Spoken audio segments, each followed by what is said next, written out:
Jacksonville's home for ESPN Radio. WOKV Jacksonville. Listen live everywhere you go on ESPN690.com. ESPN 690, a Cox Media Group station.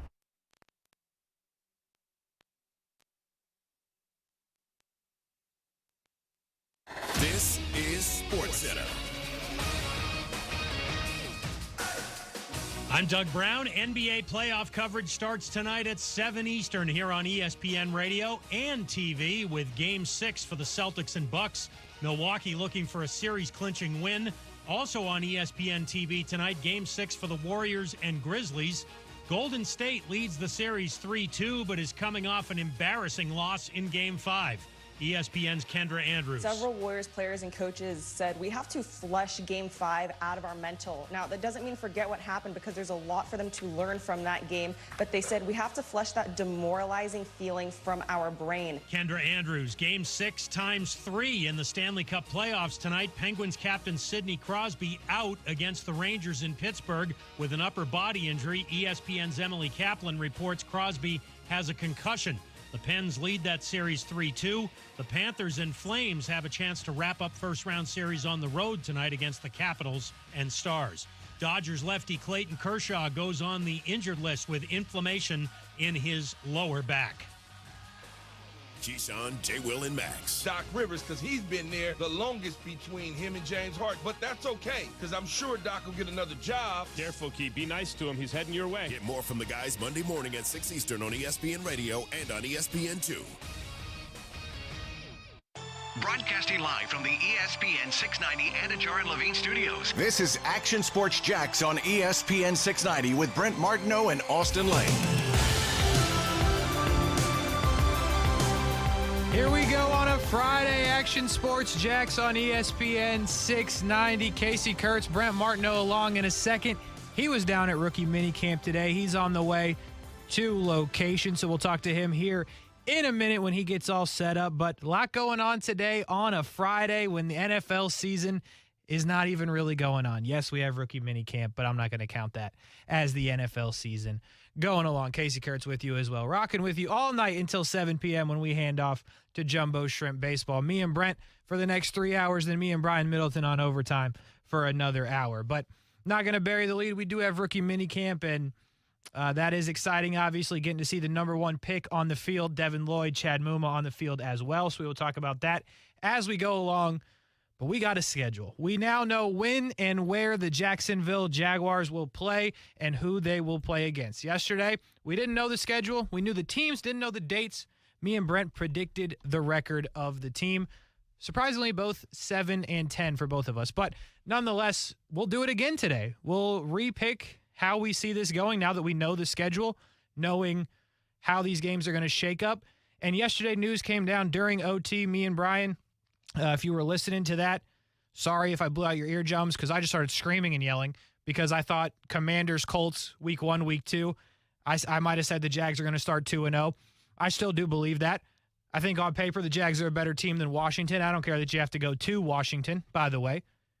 We'll play the Washington Commanders in their first ever game as a franchise if you want to look at it that way. Like I said yesterday, there'll probably be T-shirts or something you can buy at the stadium. It'll have the Jags logo on it. It'll be cool. So if you go to that game, but they will open up in Washington, and then we'll have the Colts at home. Colts can't beat the Jags at home. Let's be honest. Last time they did that, there was no electricity, so I'm not even worried about that. But there's a realistic chance this team could start 2-0. I know we got a long way to go. Am I getting ahead of myself? Yes. Yes, I am. I understand that, but that's okay. That's what I'm going to do here on May 13th when the game is not till September 11th, okay? I got a long time to get ahead of myself, and I'm going to keep doing just that. So we're going to break down the rest of the schedule as we go along today. Like I said, we'll predict the records as well. We got a lot going on in other sports as well. We got Game 7's coming up in the NHL tomorrow, a couple of key ones tonight. We'll break down a little bit, hopefully, have some hockey talk here on the program. Maybe a little basketball talk as well. The 76ers are out. The Miami Heat will go to the Eastern Conference Finals. We'll figure out the rest of those matchups as we go along because everybody else is still alive. So we got a lot to do here on a Friday. But let's dive in a little more to this schedule. You've probably seen it by now, but if you haven't, we're just going to tell you about it. That's pretty much what you want to hear. You want to talk football, and that's what we're going to do. After those first two games that we talked about, the Commanders and the Colts, it does not get easy. You got to go play Justin Herbert. A game that I thought was potentially a primetime opportunity. It's not the case. It'll be at 4:05, mostly because the Chargers are in that time zone. So, that's their 1 o'clock game. So, other than that, that's your only game not starting at 1 p.m. besides the London game. And then the primetime game that you did get is against the New York Jets in New York. Thursday Night Football Prime Video, your only primetime game for the Jags. On that note, are we sad that we only get the one game Thursday night against the Jets of all teams? Are we just happy it's not the Tennessee Titans? Like it's hard for me to gauge that because you do have the matchup Trevor Lawrence, Zach Wilson, I should say, definitely not Zach Lawrence, but you've got that matchup, so there is some intrigue there, I guess. But Week 16 Thursday Night Football, as you're winding down that Thursday Night Football schedule, does it do a lot for you? It does not do a ton for me, I will say. We also thought there could have been a possibility of a Thanksgiving game against the Detroit Lions. That will not be the case. They will go to Detroit December 4th. So the one primetime game Thursday night against the Jets. But really, what catches my attention in terms of, obviously, the opponents, but I don't like not having a bye after London. I think that's been a standard thing that the Jags have done for the last couple of years. They will not do it this year. They will play the Giants at home. They will then travel to London, and then they will then come home and play the Raiders. So technically 3 home games in a row, but really only 2. I don't know. I think that's a bad, just on the surface. You got the Giants, which is a great spot. Then you got Denver, which is going to be tough. By the way, Jerry Jeudy apparently out of jail now, so we'll have to follow that story as it goes along, but he was arrested yesterday. And then you come home against the Raiders. What a bad spot to put the Raiders on the schedule, right? Because the Raiders are a team I think a lot of people think might be pretty good, right? You got Derek Carr, playoff team last year. You bring in Devontae Adams. But in no way, shape, or form are the Raiders unbeatable. But I think you got them at a really unfavorable time on the schedule, being after London. So that's unfortunate for my money. And then after that, you go to Kansas City, and then you get your bye. So that's going to be the toughest stretch of the season for the Jags. I think most people would agree. We'll see what Brett thinks when he gets here. But Broncos, Raiders, then Chiefs, coming off of London, then you get the bye. Don't love it. Do not love it for sure. But also you get Philly early in the season, the division games sprinkled in, and you finish up Cowboys, Jets on Thursday Night Football, Houston, and then a to-be-determined against the Titans. Close out the season against the Titans here in Jacksonville. So what really stands out? I mean, like I said, Thursday Night Football against the Jets. Okay. Really don't like that stretch coming off of London. But other than that, it's pretty standard. They're not going to be here in Jacksonville a lot early in the season. September 18th, they will be here. They will not return until October 9th, and then they will come back October 23rd. So early in the season, you will not see the Jags here a ton. They will go to Washington, to L.A., to Philly in that stretch. So that's kind of on the surface the schedule. How will it be predicted? Me and Brent will have to see if we change our opinions. Just to remind you, if you may have forgot, we both had them going 7-10. Brent has them beating Houston twice, the Colts once, the Giants, the Lions, the Jets, and the football team, or the Commanders, I should say. I have them beating the Titans once, the Texans once, the Colts once, the Giants, the Lions, and the Commanders. Oh, and the Eagles. That's right. I had them stealing one against the Eagles, which is not out of the possibility, especially early in the season, week 4. You're still trying to figure things out. So that's where we are on the schedule. Obviously, more conversation about that as we go along throughout the day. And then again on Action Sports Jax overtime right here after this program. With that, the rookies on the field for the first time. Trayvon Walker spoke to the media. Chad Muma also spoke to the media earlier today. We'll hear from them as we go on the program today. Something just casual work, right? Working up a sweat. It was a hot one out there. Plenty of video coming out from Brent on his social media at Brent AS Jax if you want to see any of that. But how excited can you really get about day one of rookie minicamp? Other than, guys are out there. That's good. No Trevor Lawrence video. I think I remember that being a thing last year. The biggest takeaway for me from what I've seen so far is the fact that they were on the field inside the stadium. Obviously, that was going to be the case because you're working on the practice field, and the practice fields that were there are no longer there. So you do have that, but I think it was interesting just to see those guys on the field, and I wonder how that plays in. Now, granted, practicing on a NFL stadium field probably doesn't do much for you when you played at Georgia, in Trayvon Walker's case, or you played at Utah, but I think it's pretty cool that their first practice officially as members of the team came on the field that they will play on, not at Episcopal. Obviously, you have no practice field, so, or the flex field even. I think it's cool that they started them off inside the stadium. And does it mean anything? Probably not. Am I digging for storylines? Probably. But I'm looking for something here, folks, right? And I think it's cool. I think it's a cool thing to have that play out.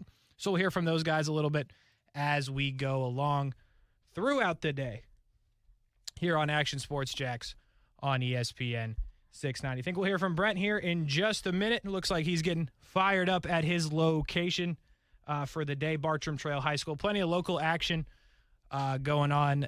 High school softball, high school baseball teams advancing. We also got some college baseball talk coming up on the show as well.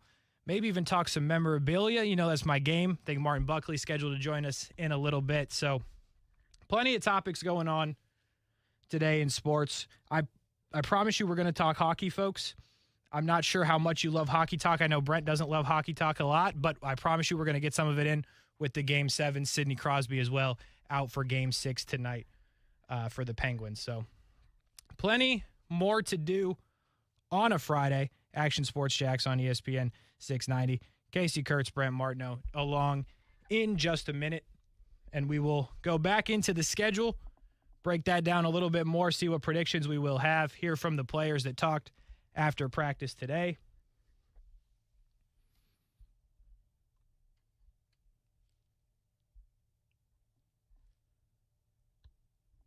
And hear from Doug Peterson as well.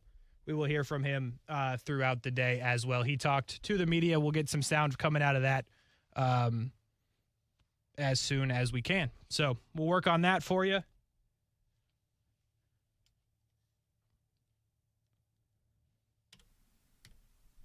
Brian, you got me? Yeah, I got you. Here we are. We're ready. We're ready to rock and roll. Got up a few minutes late here, getting down to Bartram Trail. Boy, I guess they had some rain because there's a lot of rain on the field they're clearing off and in the dugout. So you punched everything up. You're good? Flying solo for our first few minutes? No, I'm not good. You're not good? All right. You know, that's good. 4 hours of radio before this. Yeah, please carry. I'll carry you for the next 3. How about that? Come on, man. You got to finish the race, the marathon. It's a marathon for you today. You got 3 hours, 4 hours of radio beforehand. Talking lawyer stuff, I think, that probably will air over the weekend on WOKV. Got a little Action Sports Jax OT coming up. I don't know where you left it because I've been setting up down here, coming back from the Jags, but obviously schedule big topic. We'll talk about the Jags in a bit. I don't think there's a whole lot to talk about other than, hey, it's cool they got back out on the field and rookie minicamp is underway. But my take on the schedule, let's start there because that was the big news from yesterday. We'll pick what we want to pick a little bit later on, see if our records are different. But Brent Martineau down here at Bartram Trail High School will play a little baseball game tonight. And the schedule, I think, is fascinating. I actually think it sets up nice for the Jags in kind of like a weird way. The schedule's never going to set up perfect on this kind of year because the Jags have the extra road game already on because of the off-balance schedule. They had the home game last year against Atlanta. Now it's that road game against Detroit. And then London throws a wrench into it. But I think they figured something out here that fits better, at least to my eye. I wonder if it fits to the Jacksonville Jaguars schedule. I wonder if Doug Peterson likes this. And I'm going to get to the middle part of the schedule in a moment. There's a lot of folks down here that love the idea of the Jags' home field advantage in the heat. Well, the Jags, I don't know how much home field advantage they're going to have with heat. Sure, is it a difference? Austin used to say, sure, it's a difference. How much of a difference? Is it a field goal? Is it 7 points? Is it 10? I don't know what it is because the Jags haven't won enough. So it's really hard to tell. So I'm not enamored with the whole heat thing. But So I don't mind the fact that they're not home. I think for the fans it's really good. 2 home games, I think, in the first 6 games or 5 games. So that doesn't feel outstanding for the Jags. But I kind of like that it's a reasonable schedule. I'm not going to say a soft part of the schedule, but a reasonable part of the schedule where you're playing Carson Wentz and Washington to get going. I'm not predicting the Jags will automatically win that game, but like that's a game that you feel pretty good going into. You're like, all right, let's see what happens. We're not afraid of Carson Wentz. Then you get Indianapolis at home, and Indianapolis here in Jacksonville, they can't win here. So that's a good thing. And then after that, obviously, you got things that get a little bit tricky, including a trip to Philadelphia for the Jacksonville Jaguars, which will be interesting for Doug Peterson, but I'm not sure the Jags are ready for Philadelphia and the Chargers right before that. So it's tough, right? At Washington, at Los Angeles, at Philadelphia. But the Indianapolis game, the Houston game, you feel pretty good about those 2 home games. And if you can sneak one other win in there, I mean, could you really be like 3-2? Like if you do that, could you even be 2-3 to start? Like here in Jacksonville, that's not the worst thing ever. Then you go to Indianapolis, the Giants back home. It's okay, so this is the part of the schedule that I find very interesting this year for the Jags. And I don't know if you caught this, Casey, but over the years, the Jags, because of the Denver game, they have sometimes had one actual game in Jacksonville. I say because of the Denver game because it's in Wembley, but one game in Jacksonville in like a 40-day stretch. Like one time they'll play in Jacksonville because of the bye week, because of the London game, and just because of the way the schedule sets up. Well, I think it's much better this year because if you take the middle part of that schedule, you've got the Giants at home on October 23rd. Then you've got the Denver Broncos and Wembley, so you're obviously away. But then you're immediately back home against the Raiders the week following because you're not taking the bye week. Then you're at Kansas City. Then you get the bye week, and then you're home. So around Wembley Stadium this year, I don't think I've seen this before, that the Jags – in a 6-week span, they actually play in Jacksonville 3 times. The Giants, the Raiders, the Ravens, and they also get the bye week. So I actually think it sets up nice for them. And then they get a mix and match to finish the year on the road at Tennessee and Detroit and the Jets and at Houston. But like, even those road games aren't like, oh my gosh, can they win? Like on paper, you're like, yeah, they should be able to compete in those games. So I really like the way this schedule's set up for the Jacksonville Jaguars. I think it is a bit of I don't know about a favor, but I think it's a little more friendly. And I'll bypass the hot 3 out of 4 at home in September, 1 for the fans, but 2 for this team that I don't really think it matters that much, for a friendlier schedule in the middle where those are times over the last, few years where the Jags have lost 7 games in a row, 8 games in a row, 9 games in a row. It's like, how do you get your footing when you're never back home in Jacksonville playing in front of the home fans? I don't know if you dissect it that much, Casey, in terms of the bye week and where it's at, but I think it's a pretty good setup for the Jags. I like how it sets up this year as opposed to past. Yeah, it's funny you say that because I hate it. That's interesting. I wonder if other people do, too. So you hate it, that they're on the road early? No, I hate that they don't have the bye after London. So you have to go home against the Giants, which is fine, London, come back from London, play the Raiders, and then go to Kansas City before you have your bye. Well, but they did that, right?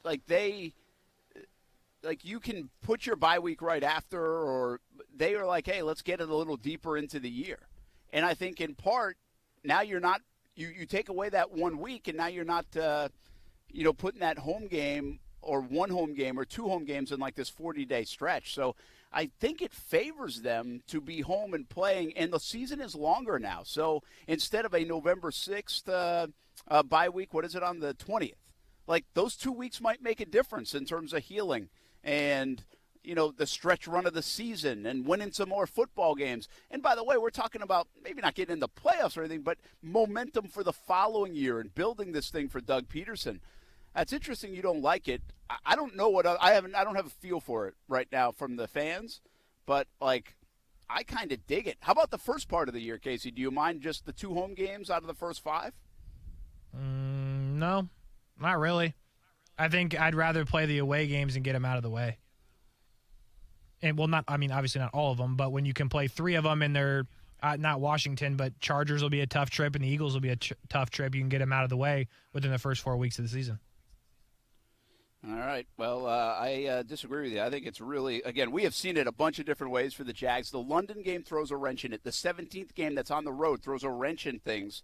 But I actually think this sets up really good for the Jags instead. Again, it's not just about – we talk a lot about the Jags getting off to a good start. Can they get off to a good start? Yeah, that'd be great. I don't know. Like, what's a good start for the Jags? Seriously, 2-3? Is that a good start? I think it's that middle part of the season where teams get – injured, get banged up, get in a lull. And the Jags have had those lulls over the years where they just can't seem to win a game, or not 2 or 3. And I just have a feeling that this setup is going to be friendlier. And I don't know if it was just fortunate in that sense, if it's just different to my eyes, and so I feel that way.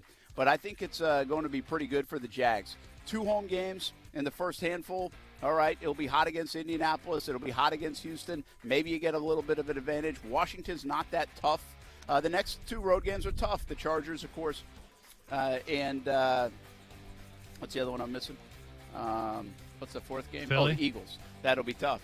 But there's going to be tough games on the schedule. I just like the layout. A little bit later on, we'll talk about the wins and losses. Does the calendar change what we thought yesterday about the opponents? And we want to do that little scientific experiment with our psychology of the schedule in the Jags 2022 year. We had 7 wins, both of us, yesterday for the Jags. Will that change or be the same now that the schedule's out? We got that coming up, plus rookie minicamp. What do we see out there today? Trayvon Walker, Doug Peterson, Chad Muma, amongst the folks that are talking. You'll hear from them throughout the show. Action Sports Jax on ESPN 690 here at Bartram Trail High School as they get set for a baseball game tonight in the regional semifinals. We'll be right back.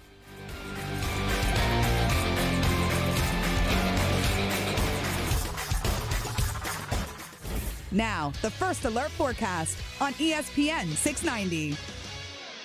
A mix of sun and clouds today. A few scattered showers, possibly a thunderstorm in a few spots. Highs around 80, dropping to 60 to 65 tonight. And partly sunny to start your weekend. Your Saturday will see an isolated afternoon thunderstorm, but largely dry as temperatures reach the mid-80s.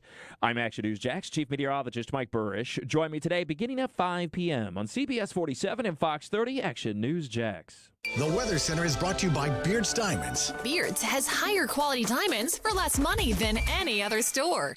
If you've been injured on the job and are not receiving the benefits you're entitled to, call me, Glenn Levine, at the law offices of Anajar and Levine at 904-600-4000. That's 904-600-4000, and take back control of your life. Office in Jacksonville. This year, CGC Water Treatment is celebrating 75 years in business. Happy anniversary to them. Put their experience to work for you. Discover how good your water can be with a new Connecticut softener and drinking water system. I've had mine for a handful of years now. Absolutely love it at the house. Connecticut's twin tank, non-electric softeners are the most efficient softeners available, and their drinking water systems remove up to 99% of contaminants. If you're not filtering your water, you are the filter. Don't be the filter. Call today and save hundreds, even thousands on a complete home solution for city and well water. Financing available with approved credit. And because the professionals at CGC Water are committed to being your go-to water experts, you can trust their master plumber with all your plumbing needs as well. Call 904-552-1242 or visit cgcwater.com. Right now you can take advantage of the $75 drain cleaning special. Call for details. CGC Water Treatment are proud partners of the Jacksonville Jaguars, and I'm a proud customer of CGC Water Treatment, your local independent Connecticut dealer. Men, when you're in the mood for love, but you have ED or PE and those little blue pills haven't worked, here's a message from Prime Men's Medical Center. I'm Dr. Rabinski. If Viagra, Cialis, or Levitra have let you down, Prime Men's Medical Center offers custom-blended medications. Men are lasting 30, 60, 90 minutes or longer, and it's affordable. Call 904-664-8217. We guarantee you'll see results on your first visit or you pay nothing. Call 904-664-8217. I don't know about you, but I'm ready for some sunshine, good vibes, and summertime fun. You too? Well, have I got great news. Summer starts here. Where? At the Summer Starts Here event going on now at Arlington Toyota. What can you expect during the Summer Starts Here event at Arlington? How about hot savings on all new Toyotas, including financing as low as 1.9% on 10 new Toyota models. Plus, Arlington's got 500 new Toyotas available. Start your summer fun with hot savings at the Summer Starts Here event going on now. Shop arlingtontoyota.com today. Visit arlingtontoyota.com/summerstartshere for details. This is Greg McGarity, President and CEO of Gator Bowl Sports. For the past 76 years, Northeast Florida has been host to the Tax Slayer Gator Bowl and events. When televisions tune into Jacksonville for kickoff, we want to be sure we showcase that Jacksonville supports college football. From buying a ticket to the game, making a donation to send local deserving children to the game, or volunteering, I would ask that you consider supporting this great local tradition. To learn more, visit TaxSlayerGatorBowl.com. By now, you've heard all of our ads.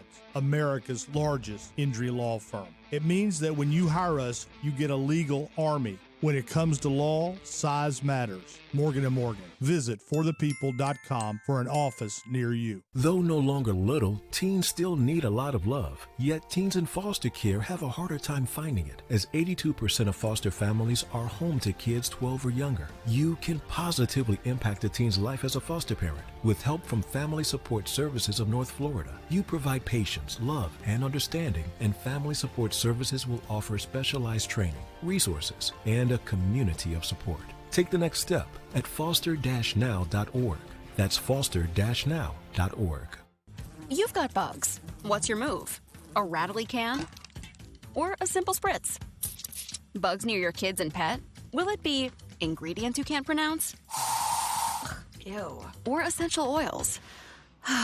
Bother the bugs, not your family. Zevo uses essential oils which attack bugs' biological systems, so Zevo kills bugs, plus is safe for use around people and pets when used as directed. Zevo, people friendly. Bug deadly. Now at a store near you.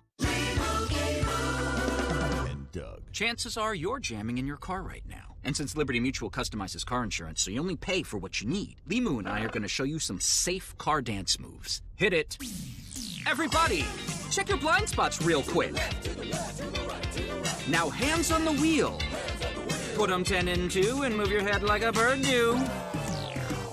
Only pay for what you need at libertymutual.com. Liberty, liberty, liberty, liberty. Action Sports Jax. Watch, listen, subscribe. You can watch us on CBS 47 and Fox 30. You can listen right here on ESPN 690. And you can subscribe to our YouTube and podcast, Action Sports Jax on ESPN 690. Action Sports Jax. Watch, listen, subscribe. Yeah, I definitely have to say just me being the person I am. Like, I just like to build my feet up, control what I can control, do what I can do best to help contribute to the team. And I'm really not all looking into myself to what, like, I know what I can do to help my teammates, but I'm really not trying to please anybody else other than my team and my coaches. That is Trayvon Walker, Jaguars' first overall pick in the 2022 NFL Draft, out on the field today. Really interesting. You look out there and you see number 44, and you're like, hey, Miles, good to see him. Oh, wait, that's not Miles. You do that a little bit this time of year. Workout players, obviously draft picks, and undrafted free agents out on the field. That was another thing that's a little bit different, is we're at TIAA Bank. I mean, that's unique, but it was fun. Like, I think it was cool to be out on the stadium watching them practice, and the performance centers being built, all the practice fields ripped up. We also know the flex field is a possibility when there's weather or if they just want to get inside. So that will be the case during OTAs and even minicamp if necessary. And then training camp going to Episcopal right across the bridge. But it's kind of neat to see this phase of it, at least, out on the TIAA Bank field. And what are you going to see this time of year? Well, listen. Hard to sit here for 3 hours and say, hey, let me tell you what we saw today out at the rookie minicamp. I mean, I'm not doing that. I really try not to do that in OTAs. I try even not to do too much of that in training camp. I've seen enough of them. We've probably seen things we're impressed with at the practice field, and then they materialize into 3 and 13, 3 and now 14 seasons. Hard to get me too jacked up about practices, especially a rookie minicamp, where all I hope is they all walk off the field healthy by the end of the weekend, and I think that's what they hope as well. But, it was fun to see Doug Peterson out there for the first time doing some coaching. It was fun to see him with a very small play sheet, what it looked like in his hands, and obviously running the practice and the familiarity of some people that know the way Doug does things. You could hear him saying, yeah, that's kind of how we do it, or the way we do it, or that, or something like that. I heard a couple times. So you already see a little bit of that. And remember, they had the veteran minicamp too, so this wasn't like the first time he's held a practice, but they did that during draft week, but we weren't privy to see that. So the rookie camp opens up. Trayvon Walker, obviously, Devin Lloyd, those guys in uniform, out on the field. Chad Muma, he talked as well, and he's excited. Like, you could feel him, too. I always talk about how you could feel Devin Lloyd. Chad Muma tweeted this, said he's, like, giddy to be there. You can tell. Like, he had this big smile on his face coming off the field for two reasons. One, I think these guys are just happy the process is over. Get off the field. And, get on the field. Get off the track, as Muma put it, or get out of the interview cycle, or get out of the suits and get the football pads on, or at least the football jerseys on and the cleats, and get out on the grass, as they say, because that's what they do, and that's their world. And you could sense that there was a bit of an excitement about that, a bigger smile from Trayvon Walker. Last time we saw Trayvon Walker, he'd had like 25 minutes of sleep coming off the draft, and now he's refreshed. He went back to Georgia, and he is in that outside linebacker spot, which we've been telling you he'd be in for a couple of weeks, and they told us that he'd be in one spot, and now he gets the reps there. But it's really hard to tell, hey, they're going to do this on defense. They're going to do that. They're very vanilla. They're running some plays. They're running around, and they did do a small bit of installation, as Doug Peterson said. So we'll continue to talk about what it looks like, what it means, and how big of an impact some of these rookies can make here in year one, but I'm not going to break down everything, every play, every player from the first day of rookie minicamp. It was just kind of getting out there. Brent Martineau here at Bartram Trail High School. They'll play Apopka tonight in the regional semis as we continue our tour all week from golf courses to high schools, and getting ready for all these games. We've had a lot of different games, from baseball to softball to flag football, on TV on CBS 47 and Fox 30 this week, and that will continue tonight. We'll have some highlights of this one. We'll also have highlights of the state championship Final Four in flag football at Mandarin High School. So that's in town today and tomorrow. But Bartram, very good this year, trying to advance to a regional final, which could be lined up against a very, very good Lake Brantley team next week. But they got to get by Apopka first. That game is coming up tonight here at 7 o'clock if you want to get down to St. Johns County and watch a good ball game in town. Brent Martineau here, Casey Kurtz, back in the Action Sports Jax studios. Did you expect, Casey, to hear anything like earth-shattering coming out of rookie minicamp? Does it excite you, even though I know you weren't over there? Does it feel like the start of something when rookie minicamp goes, or is that still like months away when training camp hits? Yeah. No excitement. It's cool that they're out there. Yeah, I can tell. Yeah. I agreed with you that them being on the field was cool. I talked about that a little bit. I thought that not that it's a big deal for like a guy like Trayvon Walker who played at Georgia, but I don't know. Maybe Chad Muma was like, hey, this is cool. We're like in the stadium. Like, we're not out at the practice field. We're not in the flex field. We're not at Episcopal. Now, granted, Chad Muma might be confused why there's no practice fields at all at the facility. So there is that part of it, but I liked that they were on the field. I thought it was just a cool look. So I was excited about that, but like, I don't, catching passes without, coverage or anything like that doesn't do much for me. What do we expect from the Jags rookie class in 2022? And if you look at it, obviously the Jacksonville Jaguars have had many a draft class, high draft class, impactful, hopefully draft classes, and they haven't delivered probably to the point where, well, they should. Last year is the one that really has to make a difference, and it all starts at the top with Trevor Lawrence. Trevor Lawrence has to be good. He has to be the quarterback. He has to be the guy for the next 7, 8, 10 years, 12 years, whatever it might be. I'll take 5 at this point in a second contract, but you get my point. He has to be the guy. That's what they invested in. That has to work out if the Jaguars are going to be good. If Trevor Lawrence, for some reason, isn't good or isn't good enough, this isn't going to work. Like, it's going to be going to lose 5 to 8 to 10 years more. It doesn't work. That's how much was on last year's draft class. Travis Etienne needs to be a part of that. Does Walker Little need to be a part of that? Does Andre Sisco need to be a part of that? Tyson Campbell already is a part of that. So let's just take those players right there that I mentioned. I mentioned 5 guys. And those guys have to be significant. And I'm not sure you're going to get every one of those. That's a lot. Can you go 5 for 5? Probably not. That's unrealistic in the draft. If you could now, you can turn that thing on a dime if you can get all those guys to hit in year 2 and now going forward in trajectory-wise. But even if you get 3 out of 5 or 4 out of 5, and most importantly, you got to get Trevor to be the guy, well, then that's the class. That's the most important class maybe in the history of the Jaguars franchise as we look back on it some 5, 6, 7, 10 years down the road if they did turn it around and have success. So what about this year's class? Certainly takes the back seat to last year because of the importance of Trevor, but this one's just as big. Behind, but feels just as big, at least at the moment. Trayvon Walker, you can't miss. Has to be good. Devin Lloyd, I'm not sure it's like you can't miss on him, but you hope he's good. And then after that, it really slows down for me. It's Luke Fortner. I don't know. Flip a coin. Chad Muma. I think he's going to be a good, solid player. I don't know if he's going to be a great player. It's hard to project a third-round guy, linebacker, who might not even be that involved all the time in year 1 to say how much is he going to impact this season. It's really a 2-man draft, I think, the way we look at this at the time being in 2022. This is about Trayvon Walker, and it's about Devin Lloyd. And you can throw Muma in there if you want. I know there's a fan love affair with Muma, and there should be. He's a cool kid, it seems like. But I'm not counting on Luke Fortner doing much. So those 2 guys at the top in the first round, the Jags, again, if you're going to have a formula of flipping this thing in Jacksonville, you have got to get your first rounders right. You have got to get your high picks to be really good players. They have to be super impactful players. They have to be Pro Bowl kind of players. They have to be all-pro possibilities at some point down the road. Might not be overnight, but it has to be at some point. And so that's how big a class this is on the heels of last year. If the Jags can get the 5 players that I mentioned of last year's draft, Trevor, Etienne, Tyson Campbell, Walker Little, Andre Sisco, if they can get most of those guys having big impact and 1 or 2 of them to be really good, turn into blue chippers, most importantly Trevor, and then they can get this class, and I'll give you just the first rounders. The rest of the class I don't care about right now for this conversation. I give you just the first rounders. So that's now 7 guys.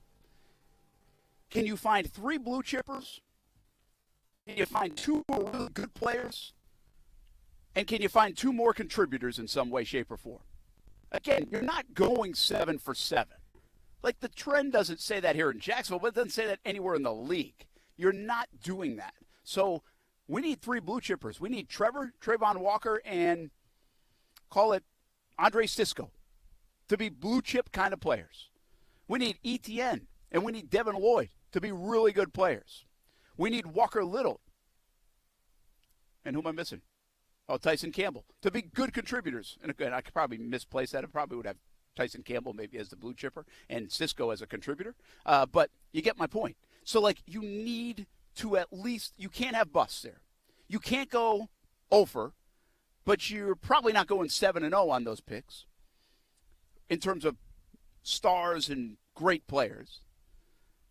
But you also, out of those 7, I don't think this franchise can afford to just whiff on any of them. They have to be able to play. They're going to put them in position to play. They're going to play meaningful snaps, it appears, in 2022, all 7 of them. We'll see about Walker Little. I guess that's the one caveat right now. And those guys have got to be able to deliver for the Jacksonville Jaguars. They have to be who Trent Baalke and now Doug Peterson in this front office think they can be.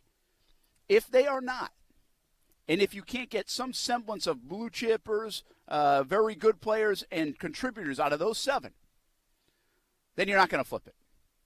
You can't just rely on the guys you brought in. Christian Kirk can be excellent. He can be worth every penny. It's not going to be enough. You have to get these young guys. You can't miss on the draft. It's the way the league is built. Because in 2-3 years, you're going to have to move on from some of those money guys, or you won't have as much money. And so you need these young guys to want to get the next batch of money and have earned the next batch of money. And that includes Trevor Lawrence, by the way, along the way. So it is a massive compilation of draft picks over the last 2 years at the highest of levels in terms of the first round, second round, third round, and then the first round this year. So 3 rounds last year, first round this year, 7 players. You can't whiff on any of them in my estimation. And you got to be great on some of them. And if you can be great on that quarterback, and it works out to be Trevor Lawrence is great, well, now you got something cooking in Jacksonville. I mean, it's really as simple as that. The hard part now is we got to see how it unfolds. We can't. 1 year's not going to probably dictate it. 6 weeks isn't going to dictate it. A rookie minicamp practice isn't going to dictate it. But it's oh so important to flipping this franchise here in Jacksonville that they got it right. And so this draft class, top heavy as it is in my estimation. If you get any contributors down from the others, great. But you got to get it right at the top. And hopefully the Jacksonville Jaguars did. We take a break. Action Sports Jax on ESPN 690, live at Bartram Trail High School for some baseball tonight. By the way, they're lacrosse champs in girls lacrosse. Last time we were out here, we were talking to them, and they ended up winning a state championship. We'll be right back. What's up? It's Casey of Action Sports Jax, and the local coverage on ESPN 690 is expanding yet again. After Action Sports Jax on ESPN 690, we have been bringing you overtime on Mondays and Thursdays, but that has now changed. You can catch Brian Middleton and myself daily after Action Sports Jax and leading you into Jacksonville Jumbo Shrimp Baseball. So starting at 3 p.m. daily, we will have local coverage all night from Action Sports Jax to OT to Jumbo Shrimp Baseball, all right here on ESPN 690. Ready for a new ride but not sure where to start? Meet the tool that makes car shopping and financing easier. With Capital One Auto Navigator, you can find a car and get pre-qualified instantly. You'll get your real rate and monthly payment without even impacting your credit score. It's so simple, you might feel like you're taking the easy way out. That's because you are. Capital One. What's in your wallet? Terms and conditions apply. Find out more at CapitalOne.com/Auto Navigator.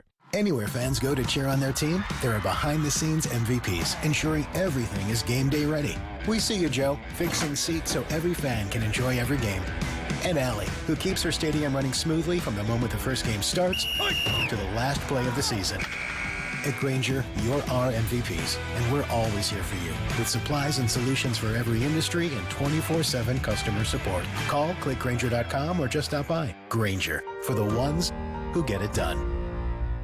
Walk into 904 Chiropractic and Injury Center, and it doesn't feel like you're going to the doctors. Beautiful artwork of Jacksonville on the south side location, a laid-back atmosphere, and Rep Butler and his staff are really fun to talk to, and they are there to help you out. First-time appointments and adjustments, just $39 and maybe less pending your insurance. 904 Chiropractic and Injury Center. 3 locations, south side, St. Augustine, and the west side. Look them up at 904chiro.com. 3 locations, 904chiro.com.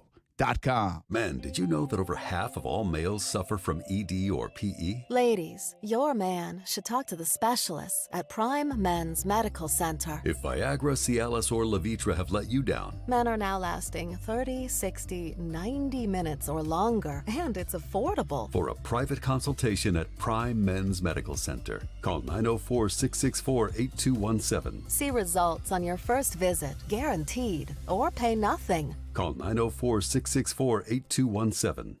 Quitting tobacco isn't easy. In all honesty, it's a very hard thing to do. The good news is, Tobacco Free Florida is here to help you quit your way. When you call Tobacco Free Florida's phone quit service at 1-877-YOU-CAN-NOW, you'll connect to a quit coach who will help you assess your addiction. You may also qualify for free nicotine patches or gum. So call us at 1-877-YOU-CAN-NOW to double your chances of success. No judgments, just help. By now, you've heard all of our ads. America's largest injury law firm. It means that when you hire us, you get a legal army. When it comes to law, size matters. Morgan & Morgan. Visit forthepeople.com for an office near you.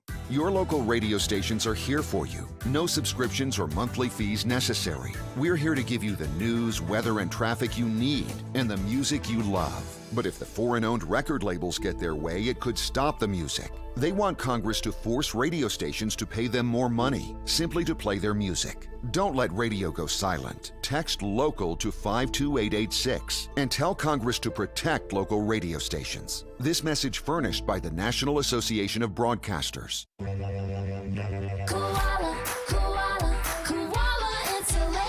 Hey, I'm Carrie. And I'm Bruce. We're the owners of Koala Insulation. Don't let the milder temperatures lull you into complacency. Fuel prices will continue to rise, as will your utility bills. Call us today and take advantage of our fall prices. We don't quote over the phone or just poke our heads up in your attic. We do a full evaluation to include attic ventilation needs as well as insulation. Give us a call at 904-679-6282 or online at koalainsulation.com. For survivors of domestic violence in Duval and Baker counties, Hubbard House provides free, confidential emergency shelter and services. Call our 24-hour hotline at 904-354-3114. Get help managing your money for the life and years ahead. With Fidelity Income Planning, we'll look at what you've saved, what you'll need, and build a straightforward plan to generate income, even when you're not working. A plan that gives you the chance to grow your savings and create cash flow that lasts. Plus, you can start, stop, or adjust your plan at any time without the unnecessary fees. Talk to us today so we can help you go from saving to living. Fidelity Brokerage Services, member NYSE SIPC. Get in zone, AutoZone. Welcome to AutoZone. Thinking about gas mileage? Quality oil like Mobil 1 Full Synthetic can help you get more out of every mile. Got an older vehicle? Try Mobil 1 Full Synthetic High Mileage. Right now, you can get 5 quarts with an STP Extended Life oil filter for only $37.99. Get what you need for better fuel efficiency at any of our 6,000 stores or on AutoZone.com. Get in zone, AutoZone. Restrictions apply. Cutting the price of your wireless bill feels good. Really good. Actually, it feels great. You should try it out. So cut your bill by switching to Straight Talk Wireless, now offering our $45 Silver Unlimited plan with 5 gigabytes of hotspot and nationwide 5G on America's largest, most dependable networks. The $45 Silver Unlimited plan from Straight Talk. Straight Talk Wireless. No contract, no compromise. A month equals 30 days. See terms and conditions at straighttalk.com. 5G capable device required. Actual availability, coverage, and speed may vary.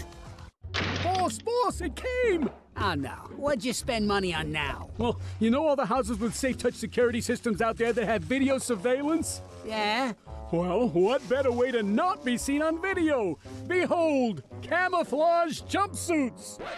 You did what? Yeah, small for you and XXX for me. Wait, explain to me how camouflage is gonna get us past Safe Touch's crash and smash protection, the two-way communicator, the rapid response time. Boss, I'm not worried about getting into a Safe Touch house.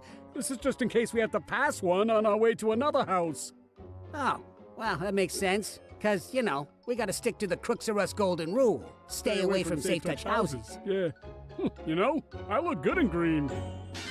When you choose Safe Touch, you get so much more than an alarm system. Hi, I'm Lester Jackson, president of Safe Touch Security Systems. All this personalized service starting as low as $1 a day. Call Safe Touch today at 888-723-8682 or go to safetouch.com. State license number EF233. What's up? It's Casey. Check out our brand new show, The Dream 18 Show, sponsored by Florida Georgia Windows and Doors, right here on ESPN 690 on Wednesdays at 2 p.m. If you like golf, you're going to like this show. The Dream 18 Show, Wednesdays at 2 p.m. Yes, sir. For me, I've always been coached to just be a coachable player. If you're not coachable, then you're really not trying to help yourself improve, and you're not trying to help your team improve. So with me, like I said, I'm big on team. Then I'll correct myself with whatever the coaches need.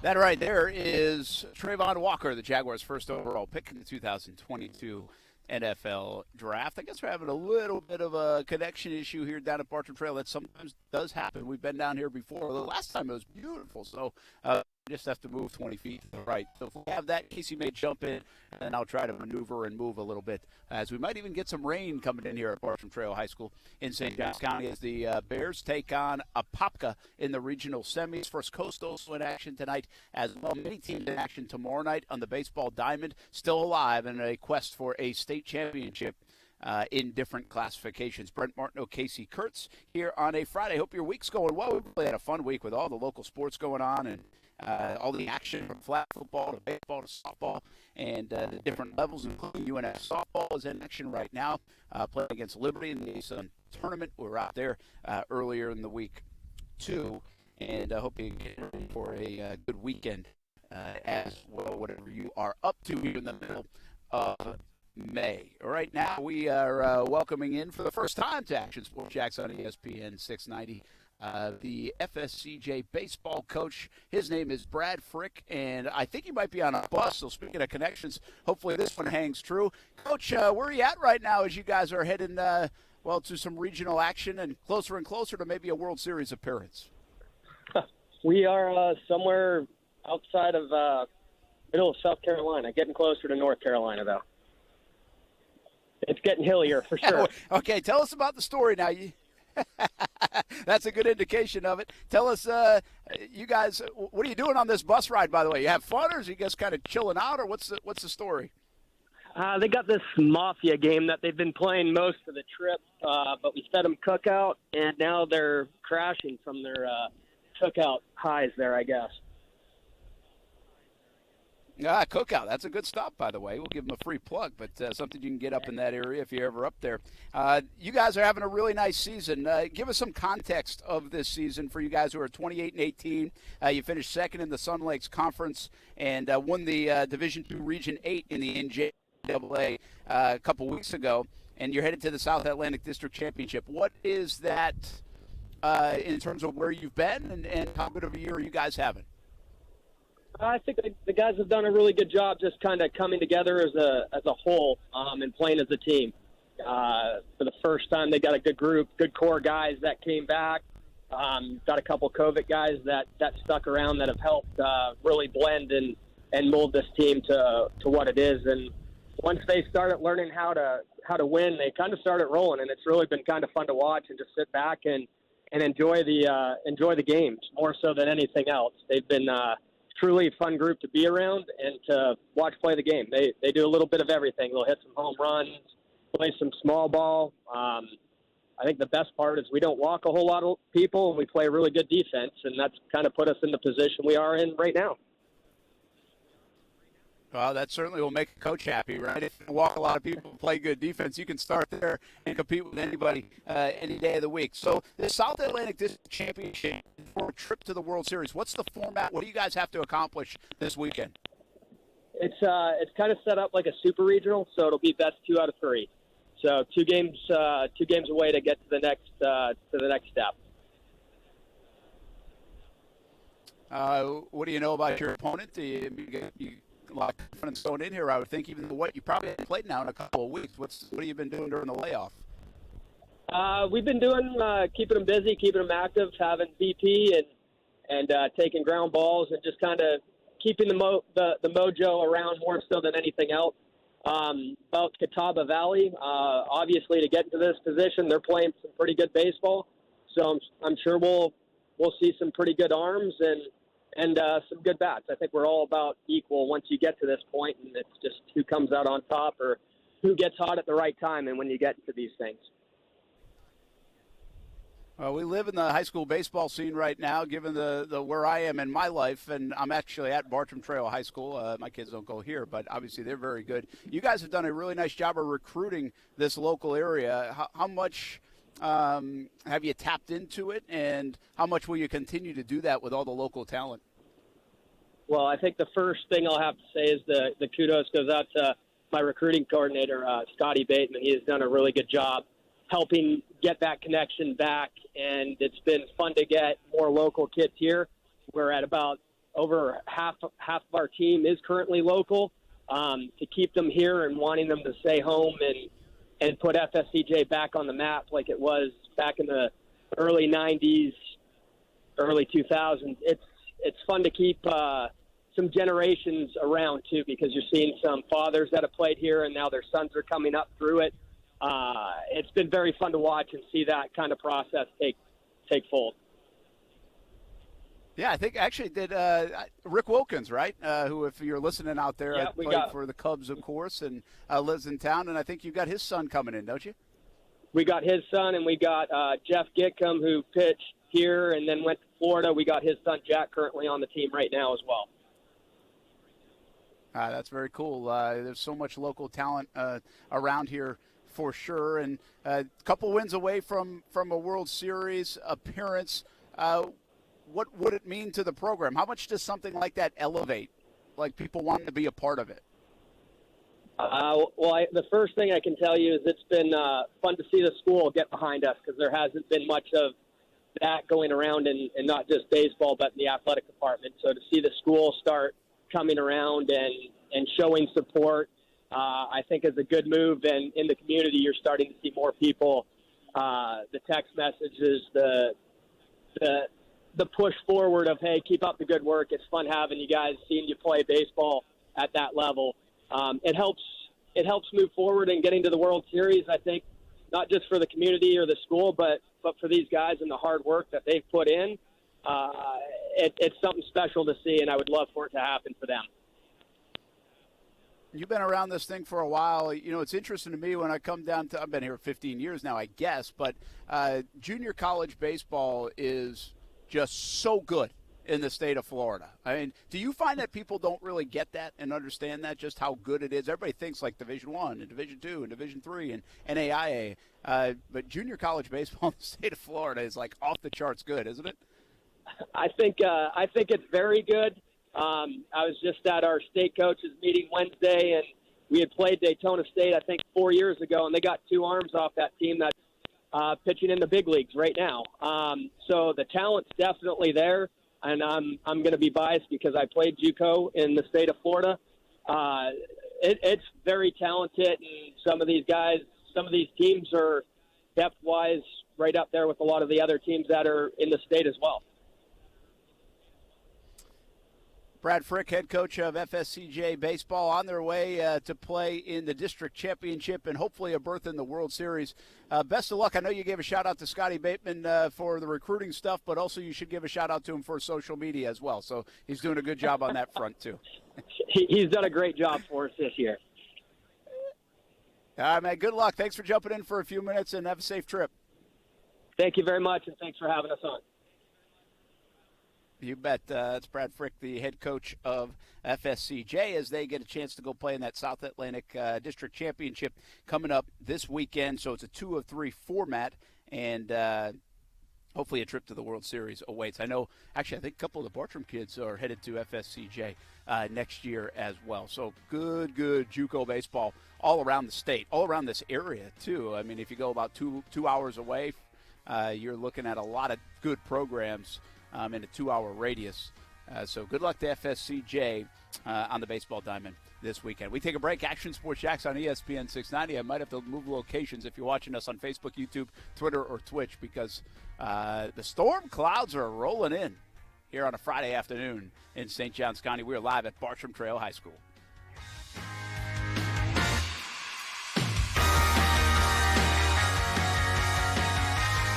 Don't paint, don't vinyl, go Rhino Shield. Never paint your house again. Rhino Shield. Hey, business owners, if you are one of the 2.5 million small businesses in Florida, you know that the outside of your business is the first chance your company has to make an impression. And if you have the fading or peeling paint, you may discourage customers and block potential revenue. Whether you have stucco, brick, vinyl siding, or paint, then Rhino Shield is the perfect solution. We have been helping our commercial clients for over 20 years, and with hundreds of projects completed, we have become known as the company to call when your business needs a facelift. Rhino Shield is a permanent ceramic coating that is a superior alternative to paint and comes in any color. Call Rhino Shield today, 904-519-5055, or visit us online.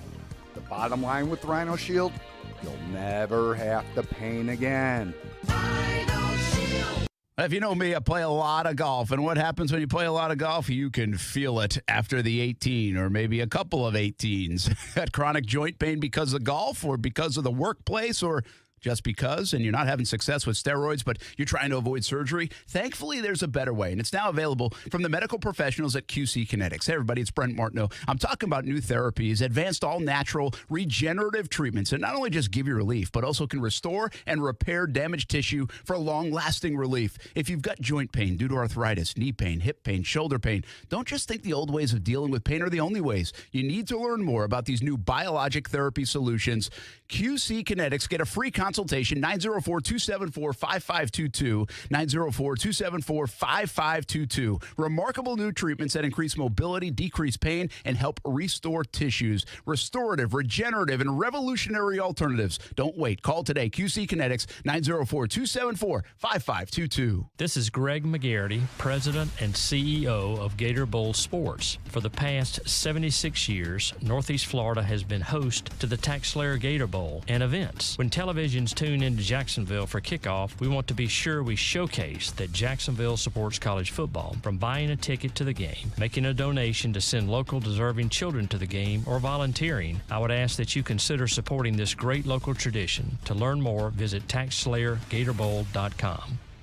What's up? It's Casey of Action Sports Jax, and the local coverage on ESPN 690 is expanding yet again. After Action Sports Jax on ESPN 690, we have been bringing you overtime on Mondays and Thursdays, but that has now changed. You can catch Brian Middleton and myself daily after Action Sports Jax and leading you into Jacksonville Jumbo Shrimp Baseball. So starting at 3 p.m. daily, we will have local coverage all night from Action Sports Jax to OT to Jumbo Shrimp Baseball, all right here on ESPN 690.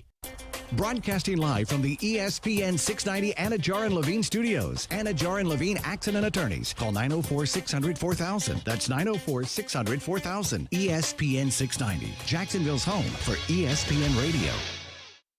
WOKV Jacksonville. Listen live everywhere you go on ESPN690.com. ESPN 690, a Cox Media Group station. Doubleheader tonight on ESPN TV and the app starting at 7 Eastern with the Celtics and Bucks in Milwaukee. Coverage of that game also here on ESPN Radio with the Bucks leading the series 3-2. In another Game 6, the Warriors and Grizzlies in San Francisco tonight.